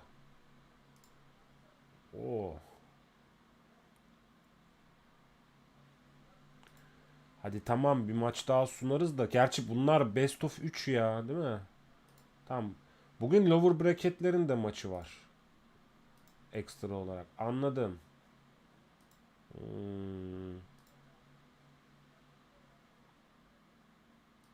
O zaman gidiyoruz. Space Station Alpha Atris mücadelesini de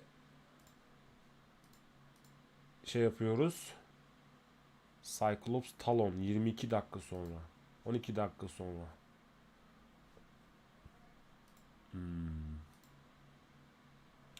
Tamam. Bir mola verelim. Bir 12 dakika son maçımız olsun bugün. Hani bugünkü en azından upper bracket'in son maçını da izleyelim.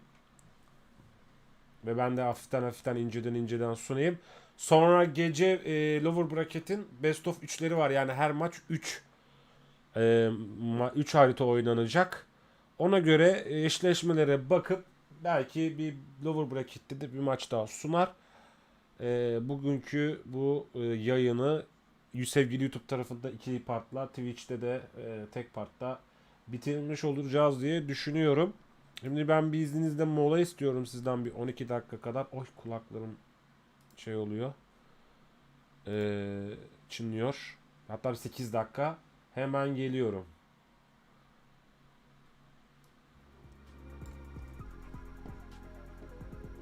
Ne Apex'i gözünü seveyim Önder ya. Gerçekten. Yani şu an ben neredeyim? Sen nerede? Geliyorum hemen.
seconds to go.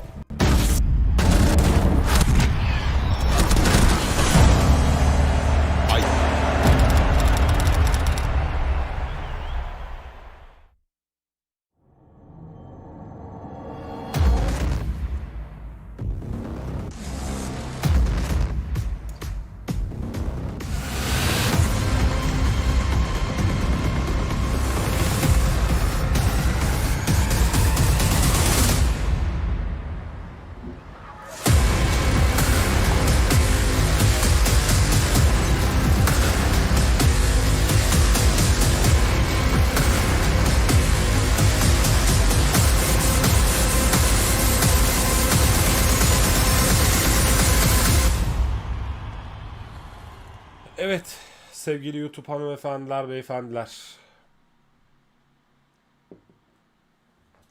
Kısa bir aradan sonra tekrardan herkese selam. Bu arada tabii ki öncelikle hanımıma, eşime teşekkür ediyorum. Kendisi hem üye oldu, yani mahallemin gönüllüsü oldu. Bir de üzerine 5 adet üyelik hediye ettik. Kesene bereket diyor ve seni seviyorum diyorum hayatım.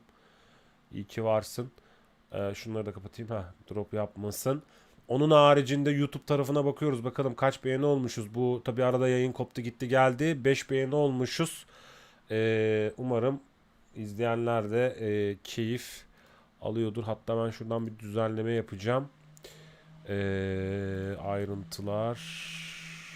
Şuradan resim seçelim. Şu bir. Tabii o burada yok. Neyse o burada yok. Seçemiyoruz o yüzden.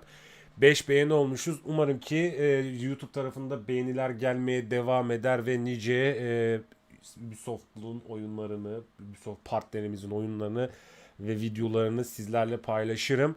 Biliyorsunuz ki YouTube tarafına hep söylüyorum, diyorum, ne diyorum. Eğer bu canlı yayını arşiv olarak takip ediyorsanız, abi ben sonra izlerim diyorsanız yayınları, canlı yayınlar sonrası like butonuna basıp yorum yapmayı unutmuyorsunuz. Çünkü bunlar kıymetli. Siz bunları beğeni butonuna basıp yorum yaptıkça videolar daha ön plana çıkmış oluyor ve güzel oluyor, hoş oluyor, tatlı oluyor. Daha fazla izleniyor, daha fazla gözle görülüyor.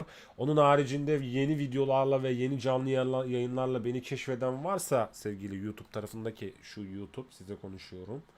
Ondan sonracığıma abone oluyorsunuz, bildirim çarklarını açıyorsunuz, videoları like'lıyorsunuz, eski yeni fark etmeksizin ve ondan sonra da eğleniyoruz. Sohbetimiz, muhabbetimiz, oyunumuz bol oluyor. Haberiniz olsun ve bunun vesilesiyle de bu sunumu yapıyorum ya ben size. O yüzden benim keyfim inanılmaz yerinde sevgili YouTube ve canlı yayında şu an Twitch de var bir yandan. Onlar da duyuyorlar sesimi. Siz de duyuyorsunuz. Ondan sonracıma bu etkinliğe, bu Ubisoft'un Blast Rainbow Six Mayor Atalanta turnuvasına katılmamı bitmeyecek. Bu içeriğe erişmemi sağlayan Ubisoft'a buradan kucak dolusu teşekkür ediyorum. Nice sponsorluk içeriklerinde beraber çalışmak dileğiyle teşekkür ediyorum. Sevgili content creator ekibine, yani content creator ile ilgilenen ekibe teşekkür ediyorum. Çünkü özel mailler atıyorlar. Çok merak ediyoruz. İlk sponsorlu yayınımız sizinle birlikte, çok merak ediyoruz. Samimi bir şekilde çok izliyoruz sizi. Globallerden, oralardan, buralardan diyorlar. Ondan dolayı da bugünkü yayın, bu turnuva çok kıymetli. O yüzden de bitmedi. En azından bir lower bracket'te de bir 3 best of 3 maçımız daha var. Birazdan da zaten upper bracket'in D grubu olması lazımdır. Bir daha bir teyit edeyim onu. Evet, D grubunun upper bracket'in son mücadelesi Space Station Alpha Atris mücadelesini de izleyeceğiz. Ondan sonracığıma upper bracket'in yarı finali ve kim elenirse, kim seçilirse finallere gidecek takım belli olacak yarın ve muhtemelen yarın o belli olacak. Upper bracket'ten galip gelen takımlardan hangisi çeyrek finale, yarı finale gidecek? 10, 11, 12 Kasım finalinde yer alacak. Onları da görüyor olacağız yarın. Bugün de lower bracket'te En azından gece sabaha kadar devam ediyor ama tabii ki benim gücüm buna yetmez. Yetmez çünkü best of 3 hani biri mesela ne zamanmış? Şöyle söyleyeyim. Biri 4 saat sonra. Şu an mesela sabah karşı 4'te. Amerika'ya da çünkü oraya tekabül ediyor. O vakite tekabül ediyor. Ben buna herhalde şey yapamam yani, dayanamam. Orada yorulurum. Ondan sonracığıma zaten upper bracket'in galiplerinin maçları da yarın belli. Yarın tekrardan sunumda olacağız. O yüzden yarın da gene sevgili Twitch ve sevgili YouTube beraber olacağız. Bir arada olacağız. Hep birlikte olacağız. Salacağız kardeş. Sonrası artık bakayım tarihler neydi? Tam tarihleri bir daha şey yapalım. Bu arada tam tarihleri ben bir daha söyleyeyim. Nerede? Tabii o burada değil. Birisi 3 ile 7'si arası, 3 Kasım 7 Kasım arası çeyrek final ve eleme maçları var. Sonra playoff maçları var. Sonra da final mücadelesine gidiyoruz. 10-12 Kasım'da hafta sonu kimseye söz vermeyin. Evet, hazırsanız artık bu günün upper bracket'in son mücadelesine geçiyoruz ki zaten de maç başladı hemen But Haskell's going to bring it out. He's actually one of only 2 Brazilian players on this majority Mexican roster. So Haskell, hang on a second, Kamikaze, what Alpha year is Ateris, it? Is this the Space Station ya da 2021 Space Ninjas Station in Alpha Pajamas Ateris'e Six Invitational karşı Champion who's bakalım subbing in for Alpha güzel Ateris? maçlardan Let's address sonra the elephant in bu the maç room. nasıl geçecek? Matumbo couldn't make it to the event. Gününde These kaçıncı guys maçı gifted the oluyor? emergency sub, and what a gift NIP, it was. A player of Fury, Kamikaze's caliber and Volves, pedigree. That arada is bir an Los insane Talon addition to mücadelesi Alpha günün Ateris. 4. ya da 5. maçı olması lazım. Oh, we lost our Sundu. quarterback? Well, I'm going to go get Tom Brady. Yeah. So, you know. I'm not even American, I get that reference. Yeah, exactly. So, gotta try and reach an international audience here, my Aussie boy. Ivan. Güzel bir maç izleyelim. İki takıma da başarılar. Evet, bakalım hangi karakterler seçilmiş. Space Station tarafında defans pozisyonunda Space Station var ve Mira'yı almışlar. Legion'ı almışlar. Valkyrie'yi almışlar. Güzel bir beşli çıkarmışlar bu arada. Bu arada bazı karakterlerin isimlerini de karıştırıyor olabilirim. Beni düzeltebilirsiniz, sıkıntı yok.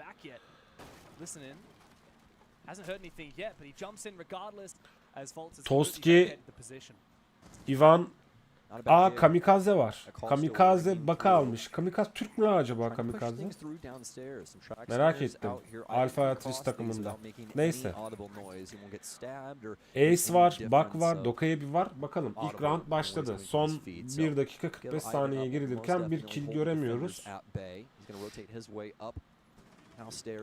Bu harita. Neydi bu haritanın adı? Onu da unuttum. Ama Asya'daki Asya figürleri çok olan bir harita bu. Evet, ilk kill Space Station tarafından geldi. Sevgili G90 Husk'ı Hayforsak mı? Husk diyelim neyse. Husk'ı öldürdü. Ve atak pozisyondaki takım Alpha Ateris gene dezavantajlı konuma düştü ki ölmeseler güzel olur yani atak yaparken. Takımını eksik bırakmasa güzel olur yani. Back and forth right here in this central hallway that we always tend to lean into. Toski's got a lot to deal with. Force is going to be able to take down Kamikaze and Toski. Nothing had. Hetin Colt'tan double kill geldi bu arada. It's just a masterful setup from Space Station. Ama nasıl double kill yazdı? Such a beautiful squad and such a Hetin beautiful Colt double kill, Hetin Colt ya double kill kime gitti ki? A little bit too difficult, especially with the way that Alpha Ateris has been going about things. Pretty one-dimensional on a lot of these things. Been seeing a lot of angle holding and then just a portion of the map being worked by maybe 1 or 2 people, but just not really what you want to see, especially with what we saw around Drum there, Dev. I really don't like how they addressed that whole situation. They just kind of kept gridlock there, and Toski eventually just got antsy enough to push forward, and he died. And that was really the round. Very much so, yeah. Really strong round from Space Station. Doesn't get much better than that to kick off your major, a flawless round. Flawless round. Had really no idea of how to clear those positions. One by one, they fell into the meat grinder. And Space Station, despite picking the second favorite bomb site in the first round, and now going for the third favorite, haven't gone to Tea Room Karaoke yet. They're having quite a lot of success here. And I'm very happy for Space Station that they are on this comeback. Yes, it was a challenging stage too, not making it directly through the NA League. They had to go through those LCQs. But this addition of Ashen, everyone's been talking about, this is the youngest player at the event right now. İlk roundu Space Station kazandı. 1-0 öne geçti. Bu arada banlarda da turnuvanın başından beri gördüğüm, en çok gördüğüm 4 karakteri de banlamışlar. Hatch'ler yapılıyor, açılıyor, kapanıyor, kırılıyor, patlatılıyor. Reinforce'lar çekiliyor. Pretty interesting setup up top. The mute jammer out here for Jane, I know. And this is more than likely just going to make it to where he can move around outside if they did have something like a lion or defans tarafında olan Space Station birazcık daha ofansif oynamaya çalışıyor. Rakibini ileri hatta karşılamak istiyor ki en azından içeriye girdiklerinde Alpha Atris round kazanmasınlar diye. Bir tarafta Mute var, bir tarafta Legion var, bir tarafta Walker var, diğer tarafta performans beklediğim 4 hero var. Ash, Dokaebi, Montaigne ve Ace. Yani Jay, Husk, Kamikaze ve Ivan. Güzel bir beşli olmuş gene tercihlerde. It's a really beautiful setup that allows you to get a lot of pressure on things like T, things like karaoke, and it creates that hammer and anvil effect that you hear Pengu talk about a lot, where you're able to get that pinch off. Agresif bir saldırıdan öte böyle daha relax, rahat, Montaigne'in avantajını kullanarak bir saldırı gerçekleştirebilecek mi Alpha Atris tarafı, Atris tarafı? Hello, Ashen. He teases him a little bit, unshielding. Ashen decides not to overcommit. That's really good out of a rookie player to not overcommit in that engagement and instead fall back. Great work from SSG so far. Bir bomba geldi Montaigne. Montaigne çok yalnız zamanda açtı bu arada. Yani bomba geldi, o geldi, damage yedi, bir de sıktı öleceğim diye. Bir anda Space Station ikinci roundu da alır pozisyona geldi. Az Dokaebi ile de zora 1 vs 4 atmak. Clutch or kick. Kamikaze. Kamikaze. Also, Kamikaze, one of the people that gave Space Station a terrible time in winning their hammer back at SI 2020 as well. So, pretty cool to see them have this interaction up against this ore once again. Obviously, all of these players minus Bolt have changed. Tabii ki ikinci roundun sahibi de galibi de sahibi de Space Station oldu. İsim ve logoları güzelmiş yalnız Space Station. Hoşuma gitti. Astronot kafası gibi kulaklıkları var. In the game as well. He's been playing for a hell of a long time. So crazy. He had such a long stint on DZ and back when they were Flipside. Yes, my boy, my please. Flipside homies. My boy, please. No, my boy, please. I gotta give you a hug on that one, bro. Come on. One of my favorite teams from back in the day. I wish we had the camera on us for a minute. We could just hug it out on stream. Yeah, right. No, dude, anytime that I want to show people how long I've been invested in the esports of this game, I always show off my Flipside charm. That's like a Exactly. You either do that or you start bringing out like the very first iteration of the esports skins. And everyone's like, what? Why do you have that? Well, it's because I'm him, that's why. You are that guy, Sam. So, as you can see on screen, even though Space Station currently are all but confirmed for SIE with 99.8%. If they win this, they're 100% locked in. Nobody can knock them out. Buranın harita bölgelerinin isimlerini tam hatırlamıyorum bu arada. Evet, round başladı. 3. rounddayız. 3 kill'le G90 3 kill alarak takımını, hatta Forest'la birlikte 3 kill alarak, bütün Space Station neredeyse 3 kill almış. Takımın yarısı 3 kill almış. Üçer killleri olan G90 Forest ve Foot takımını taşımaya çalışıyor. Fark yaratmaya çalışıyor. Ki zaten aldıkları killer sayesinde de 2-0 öndeler. Öbür tarafta da Alpha Atris atak yapacak ama şu anda bir agresif oyun göremediğimiz için Alpha Atris tarafından. İşin açıkçası round almakta zorlanıyorlar. Tabi bu haritada bayağıdır oynamadığım için ne kadar agresif, atak tarafının ne kadar agresif oynayabildiğine dair aklımda kalan bilgi oynanmaz diye düşünüyorum. Öyle kalmış aklımda çünkü. Ki zaten kill ayıklayan iki oyuncu, Alpha Atris tarafındaki iki oyuncu G90 ile eşini ayıklamış oldu ve daha canı gitmeyen bir Alpha Atris takımı var. Hiç gitmemiş neredeyse diyeceğim ama Toski bozuyor olayı. Toski'nin canının %25'i gitmiş.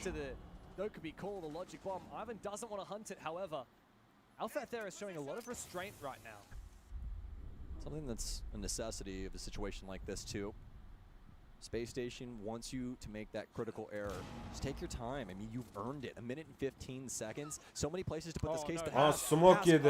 And this is exactly what you and I were fearing. We didn't want them to overstep into Space Station's utility. I mean, although they might still have it, Fultz is very low. He's going to go for this swing. Gitmedi headshot. He at least gets it. There's going to be one down, but Ivan will clean it up. So Alpha Theros will get the round, but headshot gitmedi. We've got to be a little bit more patient on these executes. It's true, it was a very ambitious one there for the Monty, but fortunately, çok enteresan. After an early pick there for Alpha Atheris and consistent work during that mid round, they managed to hot and cold. Soğuk, sıcak ve soğuk. Adamın iki güzelmiş bu arada, hiç aklıma gelmez böyle bir oldu. Alpha Atheris, it's not bad. And it's on the bomb site that is the most won on this map too. Strangely enough, the most favored bomb site by most teams ends up being the least favored to the defense. Dude, I'm telling you, you put Forrest. Evet, Alpha Atris tabi bu arada ikinci roundu, üçüncü roundu da almış oldu. 2-1. Nature of the beast, I'm telling you. Space Station galibiyeti devam ediyor. Hatchler kapanıyor. Hatchler açılıyor. İşte reinforce'lar örülüyor. Düşmana geçit verilmiyor. Hatta düşmana aman bile verilmiyor. Bakalım neler oluyor. Dude, it's so crazy that Fultz is considered an old guard player now. Oh, dude, time, it just keeps going. Oh. I mean, it was nearly 4 years ago this guy won on their side. So I think he is Yeter, merminizi bitirdiniz ya. Yeter ya. That's the worst part. Why do you have to be right? Well, that being said, especially actually considering, just to go back to your point here for a second, Call Out also on this roster too is their head coach, which is an awesome thing, bringing over the staffing that made that Astralis roster so very special. Some of the other players obviously spread into some different corners. 5 kill'e kendini bir tık öne çıkarmış artık ama Hot and Cold'da da kill yok. One of my favorite players inside of North America. It's just really cool. Alpha Atris'te de J'de kill yok. Hemen de kill dağılımları da orantılı. We're about 40 seconds in now, folks. Not too much action to be had just yet. Toski's taken a tad bit of damage, and we're really just MacGyvering around these. Sezgin hoş geldin. Apex New sezonu yok mu? Yok şu an. Ona da bakarız. Yarın gündüz ona da bakarız. Zamanım kalırsa. Ama şu an sponsorlu bir Rainbow Six turnuvamız var. Buradan da Ubisoft'a tekrar teşekkürler bu etkinliğe erişim sağladığı için bana. Bugün Rainbow'dayız.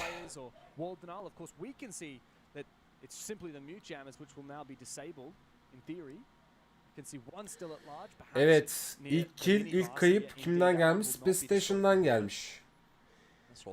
Mute'u almışlar aşağı.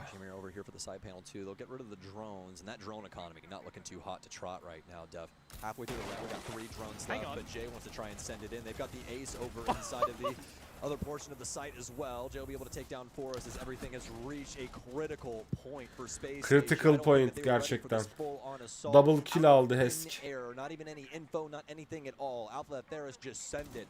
And it works. It's down to hot and cold into 1 versus 4. We've seen this man do some crazy things before, but I highly doubt he makes it out of this situation. It's going to be half. Come on everybody. Var ya nasıl seviniyorlar ha. Damn, look at that energy as well from Nasıl seviniyorlar, nasıl seviniyorlar. Getting up and about to Alpha Atheris. Getting very excited. They're now even with Space Station, 2 rounds apiece, and that was quite a saucy Alfa one as tarafı well. Not every day that you get to see in a inanmış da gelmiş. directly into the damn bomb. Bu ne lan? Lan alt tarafı bir 2 round verdiniz. Asmayın suratınız bu kadar ya. Asmayın suratınızı bu kadar. Evet. Round 5'te hero değişikliklerine bakıyoruz. Alfa Altris yani atak yapan takım tarafında bir Thatcher seçimi görüyorum. Ace görüyorum. Görmüyordum bu dakikaya kadar ki birçok maçta da Ace'i çok kullandılar. Glaz var, Lion var. Yine Lion'la Thatcher herhalde bu sezonun meta herhalde bu zamanlar. Çok alıyorlar. Bir Montaigne geldi mesela gene çok gördüğümüz. Oğlum değişin, karar verin. Hanginiz nesiniz? Bak gene değişti. Animasyon tamam şimdi oldu. Montaigne'den vazgeçti bu arada. Alfa Atlas takımı hata yaptı. Space Station tarafında da gene Mute var, Smoke var, Legion var. Mute'u zaten Forrest sürekli alıyor. Muhtemelen Mute Pro'su o. Öyle düşünüyorum. Deminden beri Mute oynuyor çünkü. Yani bu haritada da Mute önemli. Bu haritada Mute olmazsa çok rahat, çok kolay giriyor atak yapan takım. Bakalım ilk kill kimden gelecek? Alfa Atlas bomba bölgesini buldu.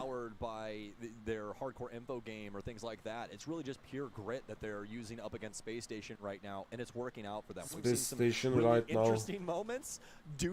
O C4 mu? C4 koymuş oraya. Hem de sanki çaprazlama gibi geldi. And hey, like I said, I'm biased towards the upsets. Nothing against SSG, but I would love to see Alpha give them a real run for their money. Have a look at that from Hask. Nice. He snuck past the Mozzie Pest. That is phenomenal. Alpha Atlas 2 şeyde buldu. Karaoke now. He's about to clear T, and this is a huge boost now for Alpha Atheris attack. They can start to accelerate here. 2 bombanın da yerini tespit etti. Bakalım son 1,5 dakikaya giriyoruz ve hala ortada bir kill yok. A lot of people not putting those, pests on the very bottom wood pieces anymore because people just shoot them. But so crazy that little panel, just that little panel piece at the bottom of the. Deyim yerindeyse iki takım da birbirinin açığını bulmaya çalışıyor. Hem ataktaki takım hem de defanstaki takım. Margins here when it comes to siege, whether it be utility or firepower. Now here.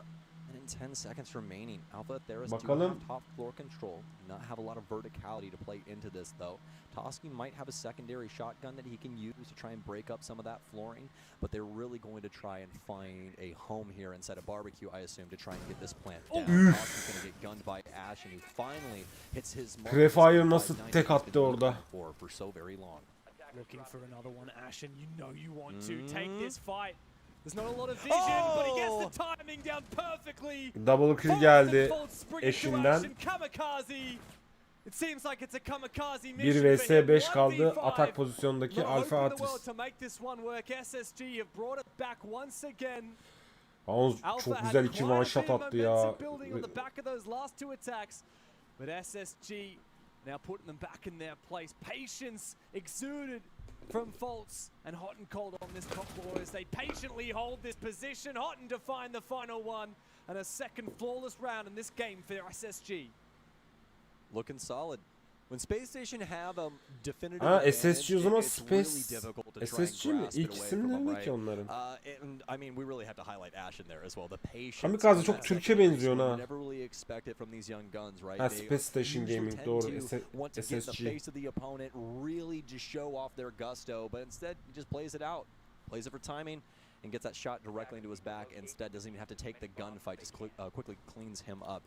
Might have a break here for a second, folks. We're going to get some info on this and where the last Alpha Theris player is. We don't know if it's a glitch on our HUD. We don't know if there's a player not, in there. We'll just have to find out. It looks like we are having a little bit of a tech issue, so we're going to take a pause here for just a split second. But this does give us some time to talk about what the hell we have just been witnessing here in between these two teams.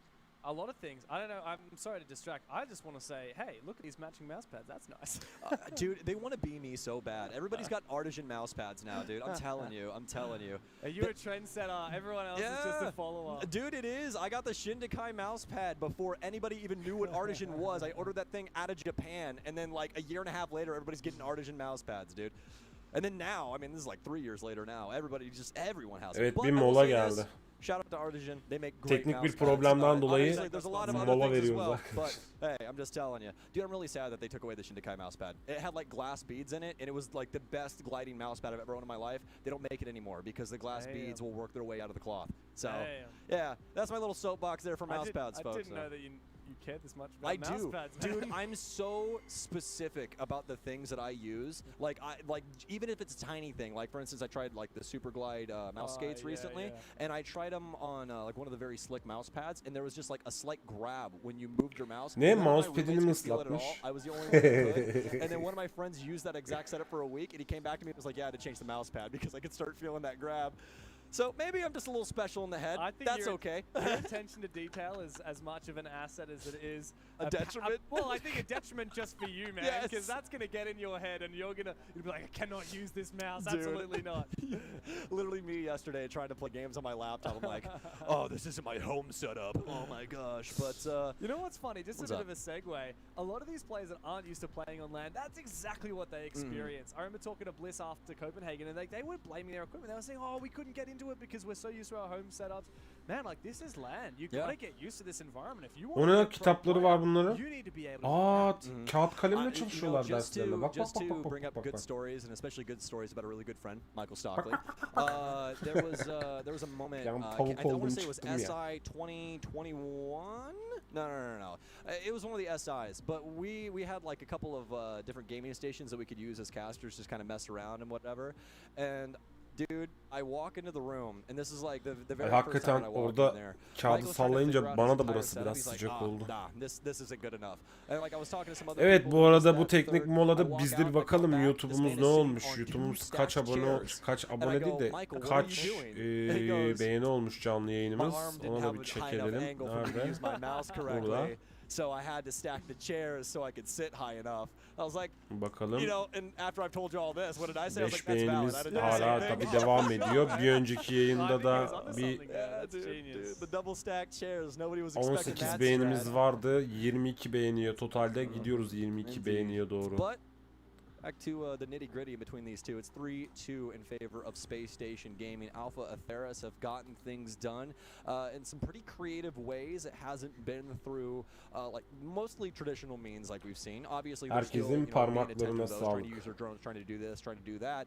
I think that they're just a heck of a lot more prone to throwing it in the wall and hoping that it sticks when it comes to Space Station. Ve round 6 başlıyor. Alpha Atris knock aldı, Leon Lion aldı, Thatcher aldı.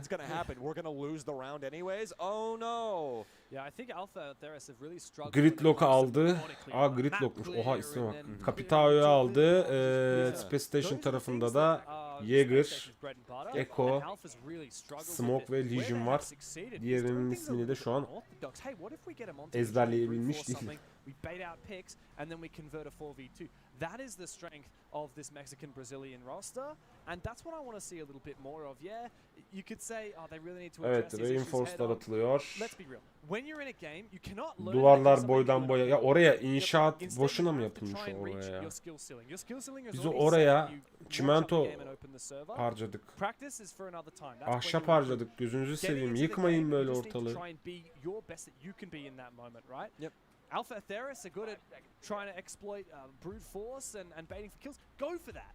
Double down. Final round of the half. Ve round 6 başladı. Durum 3-2 Space Station üstünlüğüyle devam ediyor. Killer yok. Baştan kurulmuş server galiba. Yo, niye killer yok? Gerçi güncellenir şimdi. Stick to what is working, stick to what you know, and it will get you a heck of a lot farther than you think. Worked so far by both teams, in fact. Ashen really quick here with the Azami. Not only is he able to trick that Selma from fully detonating and opening a line of sight, he also plugs up that line of sight then with the Azami's kill. Evet, Teacher ters dönerek kill almaya çalışıyor. Ay burada da bu oyunda ben tersten böyle oynayamıyorum, biliyor musunuz? How are they going to deal with this impact tricking Azami inside Geisha? Well, the crap part is that they have to find a solution pretty quick because they've already burnt a minute. We're now in crunch time, all things considered. When it comes to clear, ilk kill Alpha Artist'ten geldi. J90'yi aldı. Yes, Ivan! Very well Double kill geldi Ivan'dan. Bir de üzerine Hetan Cold'u aldı. Onu da alsaydı zaten imbaydı. Put him on the Texas Rangers. Incredible. Man. Two pitches, practically büyük two olay strikes there yalnız. as well. Büyük cesaret bu Incredible stuff oyunda. out of him in those frag grenades. Ashen on such very low HP.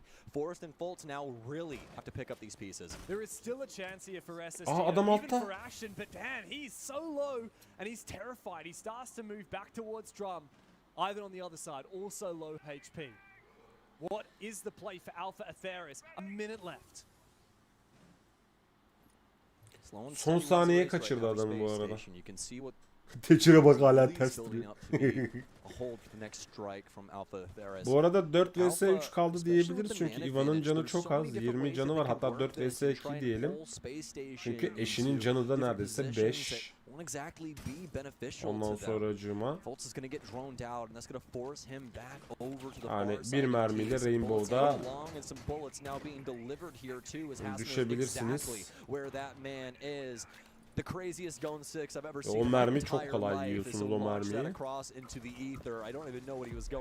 Leon ulti atarak daldı içeri ve Ashen, J ve Kamikaze'yi aldı.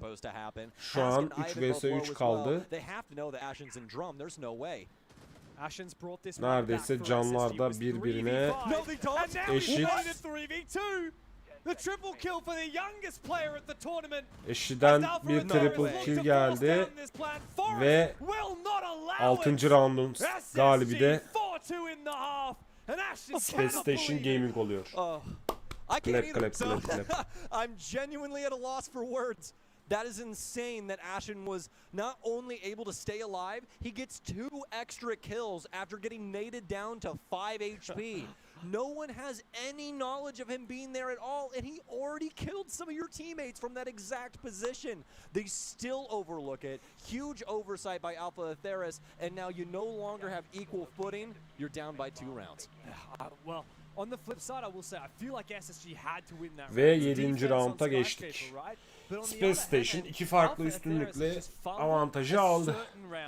And that has got to get in their heads. They need to pick up the pieces. They need to get back on that horse because the momentum that they had in the middle of that first half has completely evaporated. Most definitely. That's the thing about that side switch too, is it only takes quite a bit of wind out of your sails. Even if you're looking pretty hot, right? You know, you have 4-2-5-1 half. You still have to reinsert yourself into the game in a different way because that's what it is. It's a different game. You're now playing a completely different set of rules, different operators, a lot of things that change up for you and your teammates. So And I know, speaking of changing things up, Ashen's going to follow this train of thought too. It's going to be Doke as well as Flores that works their way in. Been seeing a lot more of Finka nowadays. Again, those frag grenades really giving her a lot of love, and it's clearly working out. Back into the Finka, Evet. Kill sayıları tabii sıfırlandığı için. I don't mind it. I don't mind it. With the state of how many entry fraggers have been nerfed in this game, I think it's fine to have. Kill'lere de bakamıyoruz artık ama en azından bir triple kill alan eşin var. O da takımını iki farklı galibiyete çıkarmasına katkısı büyük oldu. Tabii her zaman söylüyorum. Ekstrem double kill'ler, triple kill'ler büyük bir avantaj takımlar için. At the moment on that second floor. Instead, there's quite a few lurks going on. We can see Forrest downstairs in the bathroom, putting a bit of pressure towards figuring out where he might be able to snake his way to. Wouldn't you know, Space Station clearing the map pretty methodically. Make sure that they do not overstep their boundaries and give an early pick over here to Alpha. 2 dakikaya girilmişken ilki bence G90'den geldi ya. Ya da Hetan Cold'un alması lazım. Hetan Cold çok... solda. La tahtaya sık. La duvara sık.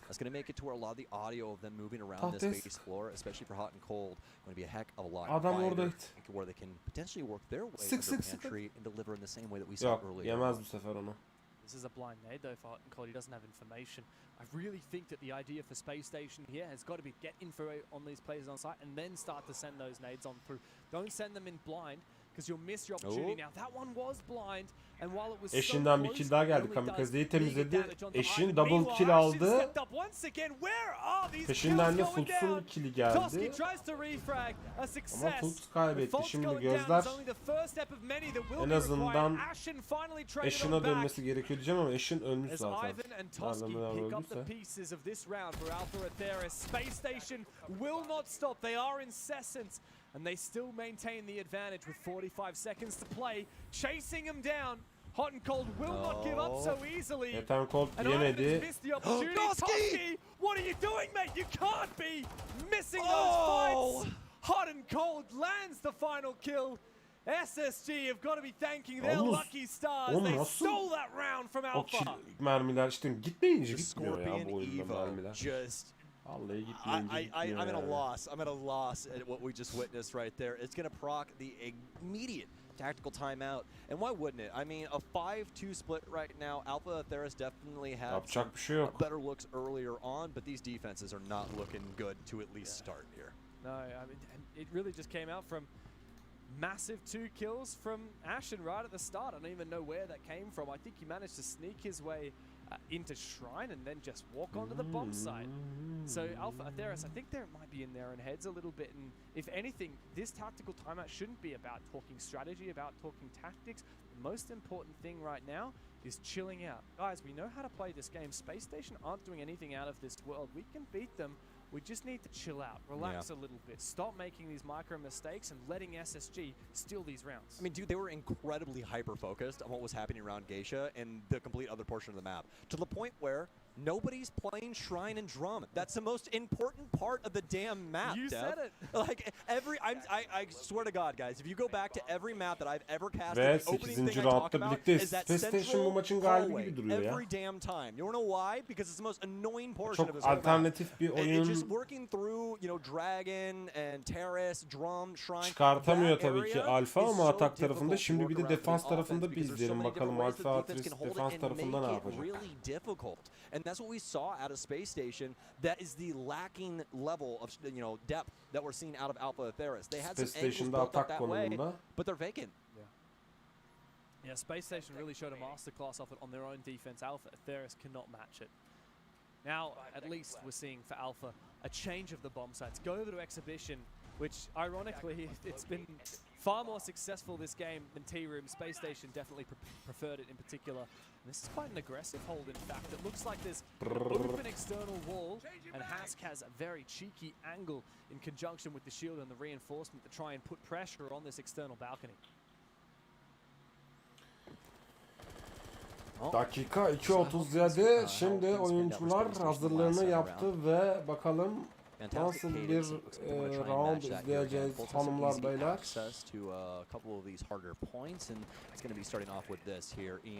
Space Station milimetrik kaçırdı ha. Teşekkür. Acaba var mıydı?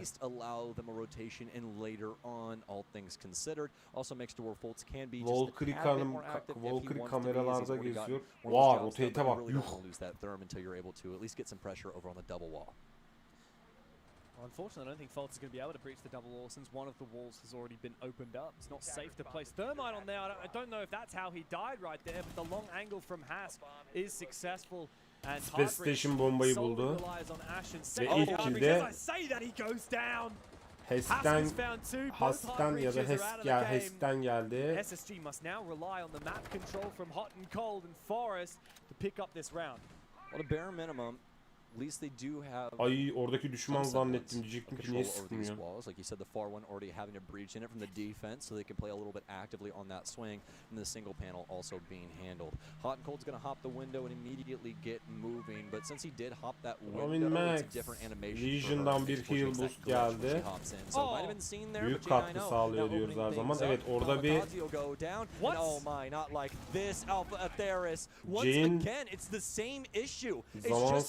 of the map that they're not paying attention to. Somebody get him some glasses because J9O is about to take him out. This is ridiculous. This should not happen. Yet here we are. Toski in a 1 versus 2 has a chance up against J9O. It's going to be an impact out that's going to create a new angle for him to try and work off of.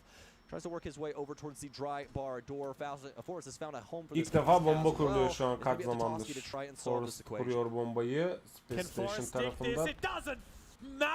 Nasıl tek attı onu? Yeah. How does this guy just jump on in, find 4 kills, and once again steal it from Alpha Atheris? I just want to start cursing. I'm in the same boat. I'm just like, what the hell? I caught myself. I caught myself. Dude, yeah. Holy moly. This is something. And like the thing is about it is that Alpha Atheris is like actually just one decision away from being almost equal with Space Station in rounds. It's actually ludicrous. These last 2 rounds that Alpha Atheris has lost has strictly been because they're not paying attention where Space Station is attacking. That's it, just straight up. Wow. What a game. And that one with a huge lead too. I can't believe it's 6-2 right now. So crazy. This game could easily be 4-4. Space Station, they just keep stealing it out of nowhere. I don't know how else to put it. Because Alpha Atheris, this is not like, it's a David and Goliath matchup going in, but Alpha Atheris have played pretty decently up until they just look the other way and let Space Station roll them.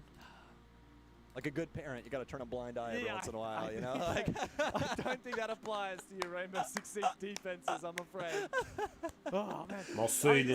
This is phenomenal for Space Station because I'm sure they'll look back on this game and say, look, guys, we had a couple of things we didn't do right, but we absolutely killed it at taking advantage of every opening that they gave us. So let's keep that. Ne oldu? Kimin gene mousepad'i ıslandı ya? Action's been killing it.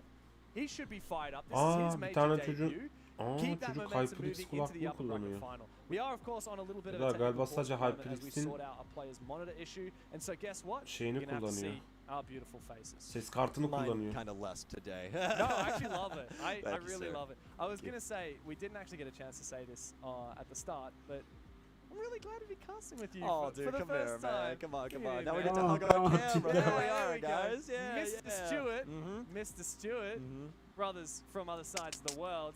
Awesome to finally have a cast with you, Sam. Yeah, dude, seriously. We've been friends for 5 years. More than that, actually, because that was just me starting in esports. We've even known each other before that. So you knew me when I was casting in like 2016, which is just, I mean, 7 years ago. That's incredible. It's been a long ride, and I would not have thought that we would be here in 2023 casting in the state of Georgia together and talking about Space Station maç sayısı. and Alpha Atheris, who finally are back in the service. Space Station bu round'da alırsa maçın galibi oluyor.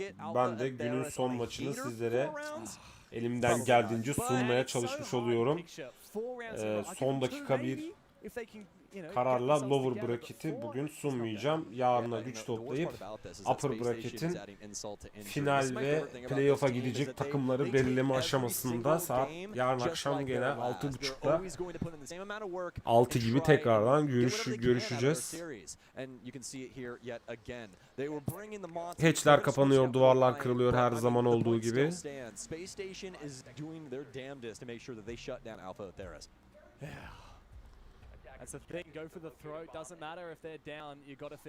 Hatch'ler açılıyor, duvarlar kırmaya devam. Legion zaten pompalıdan.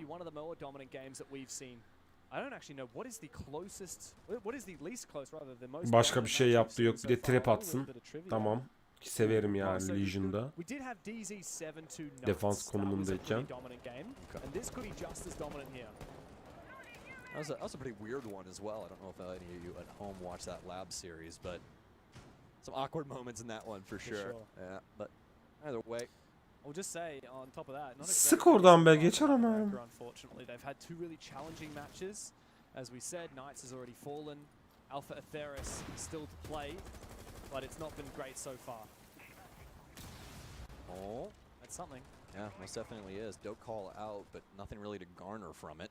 You still have one in the back pocket of J90, and that is going to be hot and cold. He's usually the one trying to work his way in on, kind of the off the beaten path area.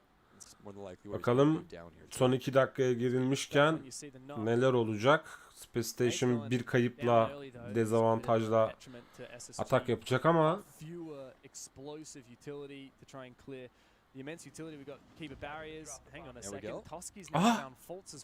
sıkmadı. Gördü ama.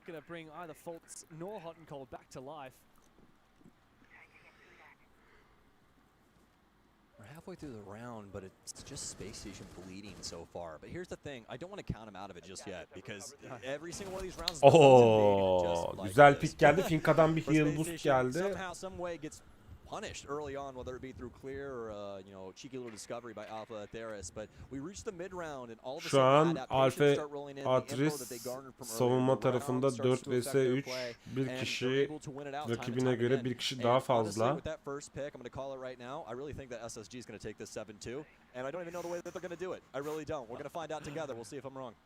Big call. Janano and Ashen are still alive, both of them. Forrest, what a nade from below, perfectly timed. Forrest gene nade'ini fırlattı. 3v3 now, and there's no doubt about it. This advantage is for SSG. Hask is taking a lot of damage, and he's not able to get any shots back the other way. As we see Forrest once again marching on forward. J90 takes down Kamikaze. It's all up to Jay and Hask. Marching on forward. Lan niye girdin içeri? J90 and Ashen have taken down Forrest now with it all to do. In the 1v2, 20 seconds to play. And nade cooked. They hear it. Will they land the shot? It doesn't matter. Niye pushladın? Adam içeride kafasını görmüş olması gerekiyor. Büyük bir acemilikle verdi şu an maçı. Gerçekten büyük bir acemilikle verdi. Oh man, what a moment there for Space Station though. Same for Alpha Atheris can be. Orada bir tık bir adım geri bassa ya da cross koysa adam zaten kendini gösterecek. And also if I believe it was Ashen that was on the entry on that right-hand door there for T. If he didn't have that awkward moment with the Legion bouncing and not knowing which target to really choose, that round is more than likely theirs. And you and I are talking about a closed-out series. Yeah. Well, another round. It's got to be one at a time here for Alpha Atheris. Now, of course, if you look at the scoreboard, don't be fooled. There has been that technical rehost we had, so these are not the complete kill counts. But I think it's, 2 or 3... It's going to be at least 3 rounds we've had so far, right? Ivan and Kamikaze yet to find frags. Well, it has to be 4 because people have 4 deaths. Oh, really? Okay, so there you go. Kamikaze's got 4 deaths. So 4 rounds now since the rehost, and Kamikaze and Ivan still on the donut. Yeah, not a great look. I don't know what's gone wrong for that team, but it's been very much...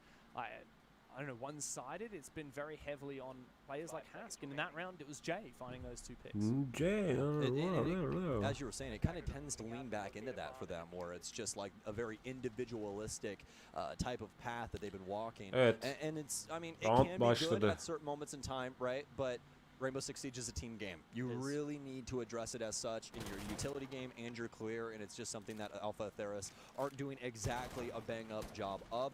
Obviously, they're aware of these things. They are trying to use these things to the maximum potential of their ability. It's just that it's Space Station, baby. Like, I mean, it's hard to try and, you know, take this team to town in these kind of parameters. Yıkın camları, indirin. Ups and downs, Hak edin. SSG, and they will punish a team that doesn't dot their I's and cross their T's. We've seen gaps in the armor for Alpha Theris this game. Hak edin ortalığı. Evet, Evet, drone'a geçti J90. Rakibinin yerini görmeye çalışıyor. Tabi scan yapmadı. Muhtemelen ki Allah'ım Dokai'ye bak. Havada kedi var sandım Dokai'yi yüzünden. Yeah, they're very patient, and it's something that can, you know, give you over some big moments, or it's something that can be exploited if you're not watching the proper angles at the proper times, and that's going to be a big discovery. Kayıp Space Station'dan geldi. Outside, they'll be able to find Ashen and tie him down. Hot and Cold's going to get pricked here on the stairwell, be able to pull out that thorn in his side.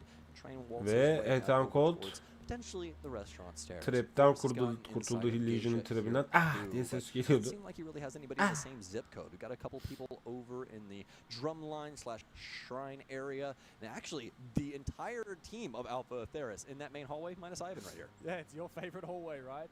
Ivan's gone down below though, and he's playing a little bit of game of cat and mouse with Hot and Cold here. I'm not sure if there's information either direction at the moment, but as soon as one shoots or sprints, the other will be aware. Have a look at this from Ivan. Okay, he bir bomba Hot and Cold'dan geldi. Toski'yi bir alt kattan avladı. On for Ivan, he has to make this flank work.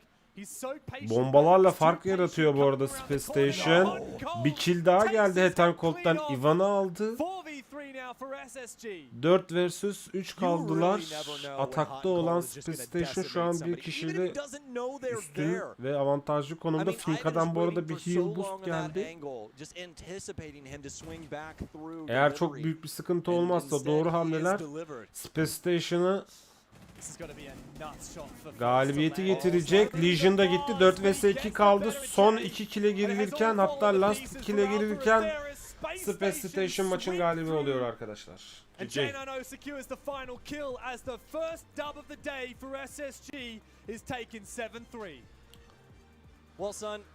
Evet hanımefendiler, beyefendiler. 7-3 in favor of Space Station Gaming, and Alpha Theris showing some signs of life up against a very solid squad. Bir maçın daha sonuna geldik. Güzel maçlar izledik.